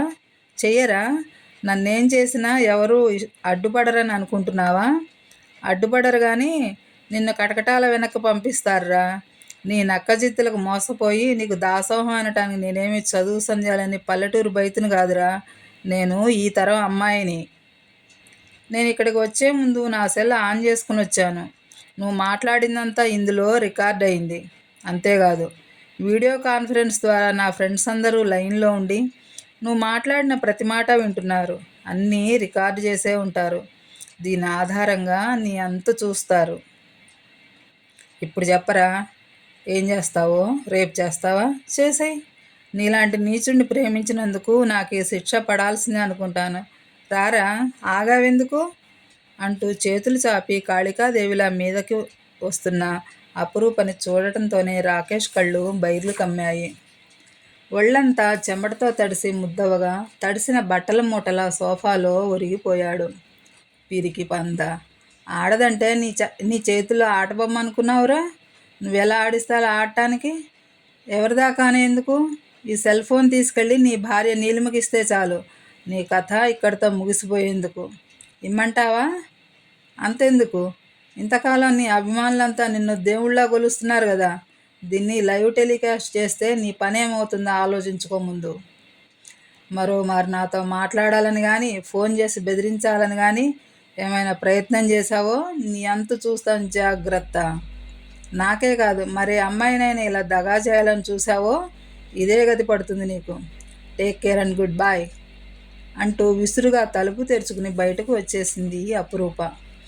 బయటకు వచ్చిన ఆమెలోని ఆగ్రహావేశాలు చల్లారలేదు. ఎగశ్వాస పీలుస్తూ కారు దగ్గరకు వచ్చింది. ఆమె రూమ్లోకి వెళుతూ ప్రవీణ్ సెల్కి రింగ్ చేసి వదిలేసింది. తన వెనక రావద్దంది కదా, ఎందుకు కాల్ చేసింది అనుకుంటూ టాక్ బటన్ నొక్కాడు ప్రవీణ్. ఆమె లోపలికి వెళ్ళాక జరుగుతున్న సంభాషణ అంతా వినిపించడంతోనే అపురూప సెల్ని ఎందుకు ఆన్ చేసి ఉంచమన్నదో అర్థమైంది అతడికి. ఒకవేళ జరగరానిది ఏదైనా జరిగితే తను ఎంటర్ అయ్యేందుకు వీలుగా అలా చేసిందని అర్థమైన ప్రవీణ్ అపురూప తెలివితేటలను మెచ్చుకోకుండా ఉండలేకపోయాడు. ఆమె బయటకు రాగానే కారు డోర్ తెరిచి పట్టుకుని, వెల్కమ్ వీరనారి, భారతదేశంలో అమ్మాయిలందరూ పండగ చేసుకోవాల్సిన రోజు ఇది అంటూ ఆమె ఎక్కాక డోర్ మూసి తాను వెళ్ళి డ్రైవింగ్ సీట్లో కూర్చున్నాడు. మంచినీళ్ళు తాగండి అంటూ బాటిల్ను అందించాడు. అపురూప బాటిల్ ఎత్తి గటగట మంచినీళ్ళని తాగేసి అలసటగా సీటుకు జారబడి కళ్ళు మూసుకుంది. హ్యాట్స్ ఆఫ్ రూప గారు, అమ్మాయిలంతా మీలా ధైర్యంగా ఉంటే ఇన్ని అత్యాచారాలు జరగవండి అంటూ కారు తీసుకువెళ్ళి ఒక చెట్టు కింద ఆపాడు ప్రవీణ్. కారు ఆగటంతోనే కళ్ళు తెరిచి, కారు ఎందుకు ఇక్కడ ఆపారు అని అడిగింది అపురూప. మీరు ఈ మూడ్లో ఇంటికి వస్తే మీ అమ్మగారు మా అమ్మగారు ఏం జరిగింది అంటూ ప్రాణాలు తీసేస్తారు. అయినా వెళదామంటారా? చెప్పండి, తీసుకెళ్తాను అన్నాడు బెదిరిస్తున్నట్లుగా. వద్దులేండి, ఇంటికి వెళితే ఇబ్బందే మరి అంది అపురూప. పోనీ ఏదైనా రెస్టారెంట్కి వెళ్ళి కొంచెం రిలాక్స్ అవుదామా అని అడిగాడు ప్రవీణ్. సరే వెళదాం పదండి అంది. అతడు కారు స్టార్ట్ చేయకుండా స్టీరింగ్కి తల అంచి, రూపగారు, మీకు ఇంత ధైర్యం ఎలా వచ్చిందండి? ఇంత జరిగాక కూడా నమ్మలేకపోతున్నాను నేను. నెల రోజుల క్రితం మా ఇంటికి వచ్చినప్పటికీ ఇప్పటికీ ఇంత మార్పు మీలో ఎలా సాధ్యమైంది అని అడిగాడు కుతూహలంగా. పరిస్థితులే మనిషికి పాఠాలు నేర్పుతాయి ప్రవీణ్ గారు. అతడి నయవంచన మాటలు నిజమని నమ్మి మోసపోయాను. అతడంటే చిన్నప్పటి నుండి వెర్రి అభిమానం నాకు. దాన్ని వాడు ఈ విధంగా క్యాష్ చేసుకొని నన్ను వంచాలని చూశాడు అంది అపురూప చెమ్మగిల్లిన కళ్ళను ఒత్తుకుంటూ. అసలు వీడి వల్ల ఎలా చిక్కుకున్నారు మీరు? మీ అమ్మా నాన్నగారు చాలా పద్ధతైన వాళ్ళలా ఉన్నారు. మీరు ఈ ఫీల్డ్లోకి రావడానికి వాళ్ళు ఎలా అంగీకరించారు ఇప్పటికీ నాకు అర్థం కావటం లేదు అన్నాడు ప్రవీణ్. వాళ్లకు మొదటి నుండి ఇష్టం లేదు నేను సినిమాల్లో చేయటం, కానీ నేనే మొండిగా వచ్చేసాను. ఇందాక మీరు అన్నారే నెల రోజుల క్రితానికి ఇప్పటికి నాలో చాలా మార్పు వచ్చిందని. ఆ మార్పుకు కారణం మీ అమ్మగారి కథ వినటం ఒకటైతే, యుక్తాయుక్త విచక్షణ మరిచి అతడిపై నేను ఆశలు అల్లుకోవటం, నా ప్రేమని ఆరాధనని వాడు అలుసుగా తీసుకొని కోరరాని కోరిక కోరాడు. నా నిర్ణయం చెప్పమని టైం లిమిట్ పెట్టాడు. దాంతో నేను మెంటల్గా చాలా డిస్టర్బ్ అయ్యాను. జ్వరంతో అపస్మారకంగా పడి ఉన్న నన్ను మీ ఇంటికి తీసుకువెళ్ళారు. మీ అమ్మగారి కథ విన్నాక నేనెంత తెలివి తక్కువగా ఆలోచించానో ప్రవర్తించానో బోధపడింది. మీ నాన్నగారి వ్యక్తిత్వానికి రాకేష్ వ్యక్తిత్వానికి హస్తమష్కాంతరం తేడా ఉందని, అతడి ప్రపోజల్కి నేను అంగీకరిస్తే నా జీవితం పాతాళానికి నెట్టివేయబడుతుందని గ్రహించాను అంటూ ఆగింది అపురూప. ఆమె చెప్పేది ఆసక్తిగా వింటూ ఉన్న ప్రవీణు తన తల్లి ప్రసక్తి రావటంతో ఆశ్చర్యపోయాడు. తల్లిదండ్రుల పెళ్లి గూర్చి చూచాయిగా తెలుసు కానీ వివరాలేవి ప్రవీణ్కి తెలియవు. అసలే బాధలో ఉన్న తల్లిని ఆమె గతం గూర్చి అడిగి బాధించడం ఇష్టం లేక మిన్నకుండిపోయాడు. ఇప్పుడు ఆ ప్రసక్తి అపురూప తేవటంతో తల్లి గూర్చి తనకు తెలవని సంగతులు అపురూపకు తెలిసాయని విని ఆశ్చర్యపోయాడు. ఆసక్తిగా ఆమె చెప్పేది వినసాగాడు. అక్కడికి నా ఫ్రెండ్ సాధన అడుగడుగునా నన్ను హెచ్చరిస్తూనే ఉన్నా నేనేమో మూర్ఖంగా ఇలా ఇతడి వల్ల పడిపోయాను అంది అపురూప. ప్రవీణ్ ఆమె మానసిక పరిస్థితిని అర్థం చేసుకున్నట్లుగా ఓదార్పుగా ఆమె చేతి మీద చెయ్యి వేసి, ఊరుకోండి, అంతా సుఖాంతంగా ముగిసిపోయింది. మీరు ఝాన్సీ లక్ష్మిలా వాడితో పోరాటం చేసి సురక్షితంగా బయటపడ్డారు, ఇంకేం కావాలి అన్నాడు. నిజమే, బయటపడ్డాను కాబట్టి సరిపోయింది. అదే జరగరాంది ఏదైనా జరిగితే నా పరిస్థితి ఏంటి? అసలు లోపలికి వెళ్ళే వరకు నేను అనుకోలేదు అలా మాట్లాడగలనని. నాకేదైనా జరిగితే అప్పుడు పిలవటానికి వీలవుతుందో లేదోనని సెల్ ఆన్ చేసి ఉంచమన్నాను, అందుకే అంది అపురూప. మంచి పని చేశారు, లేకపోతే లోపల ఏం జరుగుతుందోననే టెన్షన్తో చచ్చేవాడిని నేను, లేదా తెగించి లోపలికి వచ్చేసేవాడిని అన్నాడు ప్రవీణ్. అవును, మీరిక్కడ అండగా ఉన్నారనే భావనే నాకు కొండంత ధైర్యాన్ని ఇచ్చింది అంది అపురూప. అయితే ఇలాంటి సందర్భాలు ఎదురైన ప్రతిసారి నన్ను మీ వెంట రమ్మంటారా ఏంటి కొంపదీసి అన్నాడు. భయపడకండి, అలాంటి పరిస్థితి ఇక ముందు ఎన్నడూ రానివ్వను అంది హామీ ఇస్తున్నట్లుగా. ఏదో సరదాగా అన్నాను, సీరియస్గా తీసుకోకండి. ఇలాంటి అన్యాయాన్ని చూస్తూ ఊరుకోలేను నేను అన్నాడు ప్రవీణ్. సరే పోదాం పదండి, నాకు అసలే చాలా హెడేక్గా ఉంది, కొంచెం కాఫీ ఏమైనా తాగుదాం అంది అపురూప. ఒక్క 2 నిమిషాల్లో వెళ్ళిపోతాం చూడండి అయితే అంటూ కారు స్టార్ట్ చేశాడు ప్రవీణ్. కాఫీ తాగి రెస్టారెంట్ నుండి బయటికి వచ్చి తిరిగి కారు ఎక్కి ఇంటికి బయలుదేరారు ఇద్దరు. ఆమెను తిరిగి హ్యాపీ మూడ్లోకి తెచ్చేందుకు ప్రవీణ్ చాలా ప్రయత్నించాడు, కానీ అపురూప పెద్దగా స్పందించలేదు. ఏవో పొడి పొడి మాటలతో సరిపెట్టింది. ఉన్నట్లుండి, కొన్నాళ్ల పాటు ఈ పరిసరాలకు దూరంగా వెళ్ళిపోవాలని ఉందండి నాకు అన్నది. అందుకేగా నెల రోజుల పాటు ఊరెళ్ళిపోతున్నారట మీరు, మా అమ్మ చెప్పింది అన్నాడు ప్రవీణ్. నెల రోజులనే కాదు, ఇంకా అసలు రావాలనే లేదు ఇక్కడికి. వస్తే ఆ దరిద్రుడి ముఖం తప్పనిసరిగా చూడాలి అంది అపురూప. అంటే వాడికి జడిసి పారిపోతున్నారా మీరు అని అడిగాడు ప్రవీణ్. మీరు ఎలా అనుకున్నా సరే, అందుకే వెళ్ళిపోవాలనుకుంటున్నాను. మానసికంగా శారీరకంగా బాగా అలసిపోయానండి, అందుకే ఈ ప్రయాణం. ఇప్పుడు నా వయసు ఎంతో తెలుసా మీకు అని అడిగింది అపురూప. ఉన్నట్లుండి ఇదేం ప్రశ్న? అయినా ఆడవాళ్ళ వయసు మగవాళ్ళ జీతం అడగకూడదట కదండి. జనరల్గా సినిమా తారలందరూ చెప్పేదాన్ని బట్టి మీ వయసు స్వీట్ 16 కదా అన్నాడు నాటకీయంగా. ఇప్పుడు కూడా మీ పరిహాసాన్ని వదిలిపెట్టరన్నమాట. సరే నేనే చెప్తాను. నా వయసు ఇప్పుడు 22, కానీ 60 ఏళ్ల అనుభవం వచ్చేసింది ఈ ఫీల్డ్లోకి వచ్చాక అంది అపరూప. అయ్యో పాపం, అయితే మీ జుట్టు అది ముగ్గుబుట్టలా పడలేదేంటి చెప్పమా అన్నాడు ప్రవీణ్ బుగ్గ మీద వేలుంచుకుని. అతడు ఆ మాట అన్న తీరు, బుగ్గ మీద వేలుంచుకోవడం చూసి పక్కున నవ్వేసింది అపరూప. అమ్మయ్య, నవ్వేశారా? ఇక ఇంటికి వెళితే ఎవ్వరూ ఏ ప్రశ్నలు వేయర్లేండి. మిమ్మల్ని అలా హ్యాపీ మూడ్లోకి తెచ్చేందుకు గంట నుండి ప్రయత్నిస్తూ ఇదిగో ఇప్పటికి సక్సెస్ అయ్యాను అన్నాడు ప్రవీణ్. నేను సీరియస్గా మాట్లాడుతుంటే మీరు అలా జోక్ చేస్తారు ఎందుకు? ఈ సినిమాలన్నీ కట్టిబెట్టి హాయిగా పెళ్లి చేసుకుని జీవితంలో సెటిల్ అయిపోతే ఎలా ఉంటుందా అని ఆలోచిస్తున్నాను అంది అపరూప. మంచి ఆలోచనే. అయితే మాకు తొందరలోనే విందు భోజనాలన్నమాట అన్నాడు హాస్యంగా.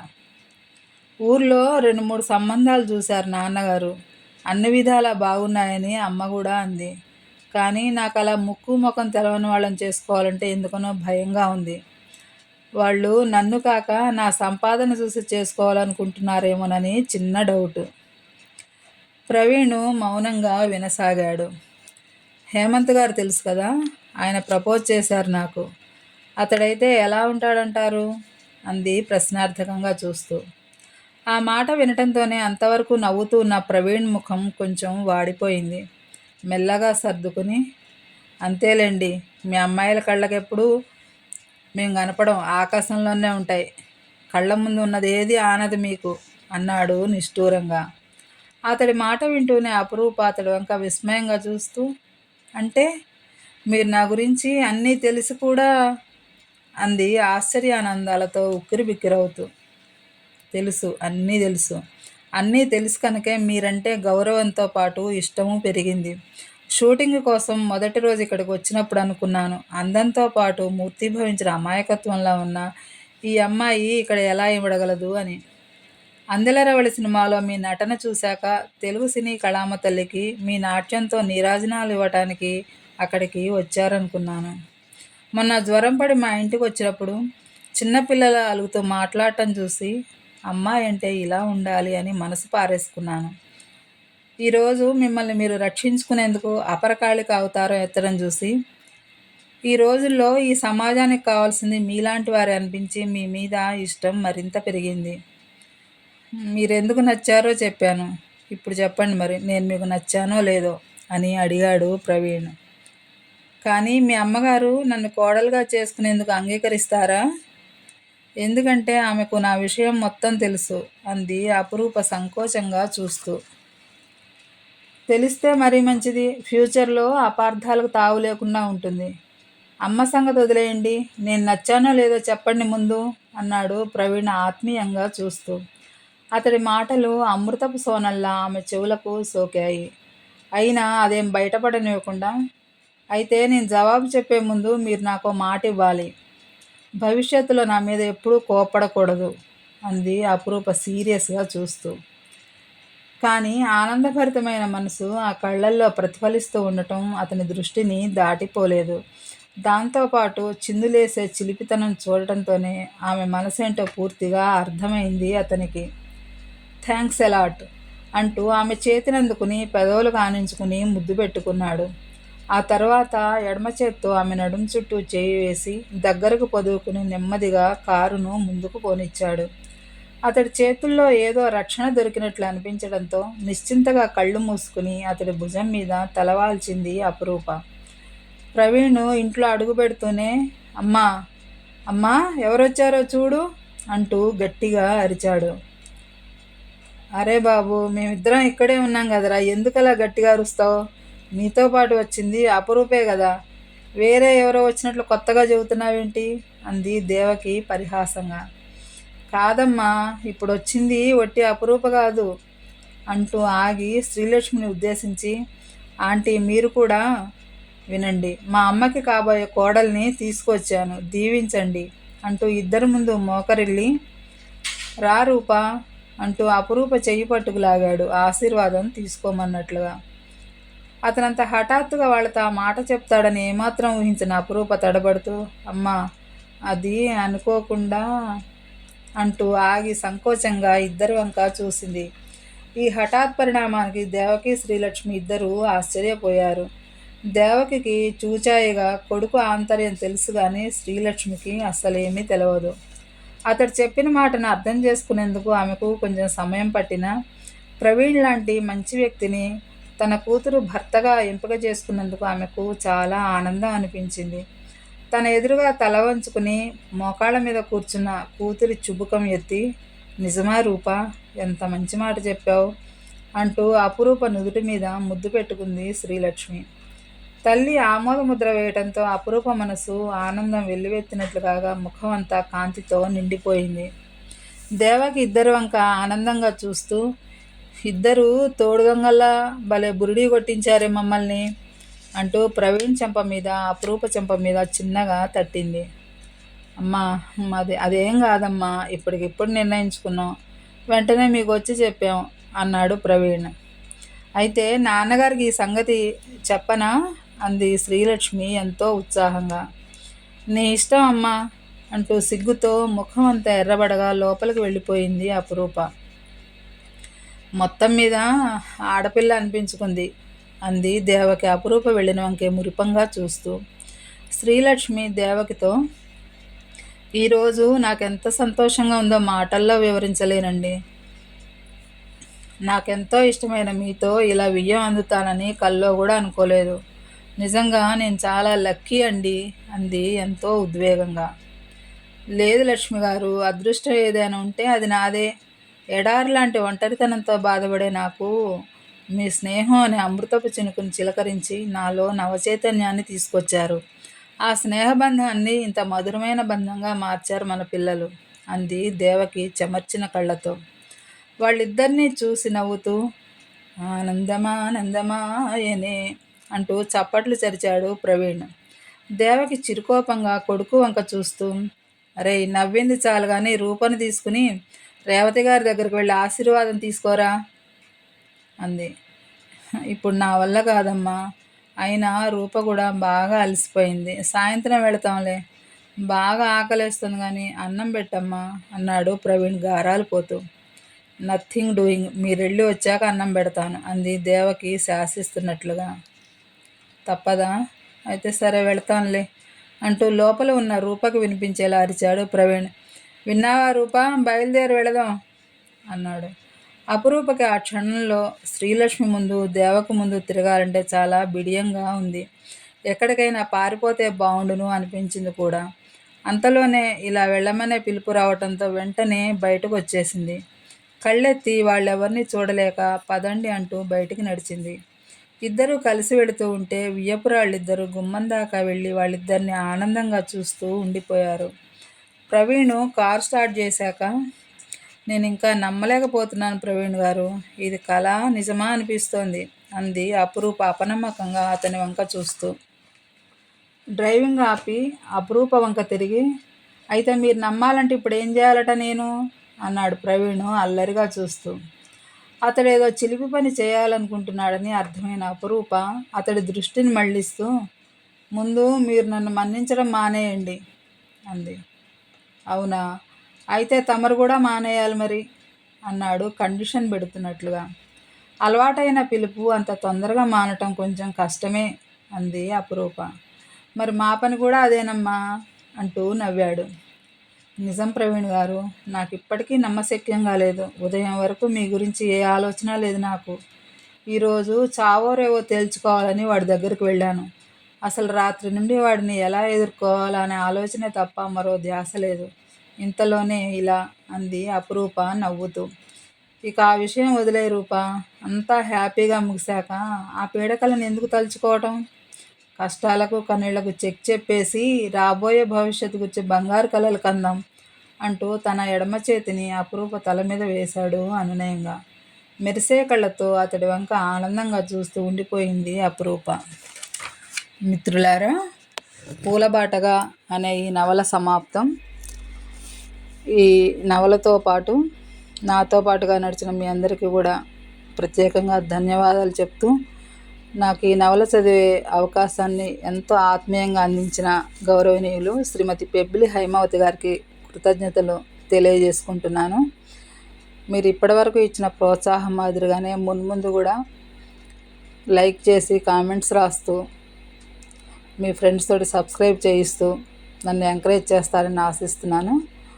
మరో మంచి సాహిత్య అంశంతో మీ ముందు ఉంటానండి. అంతవరకు సెలవు. ధన్యవాదాలు. మీ సోంపాక సీత.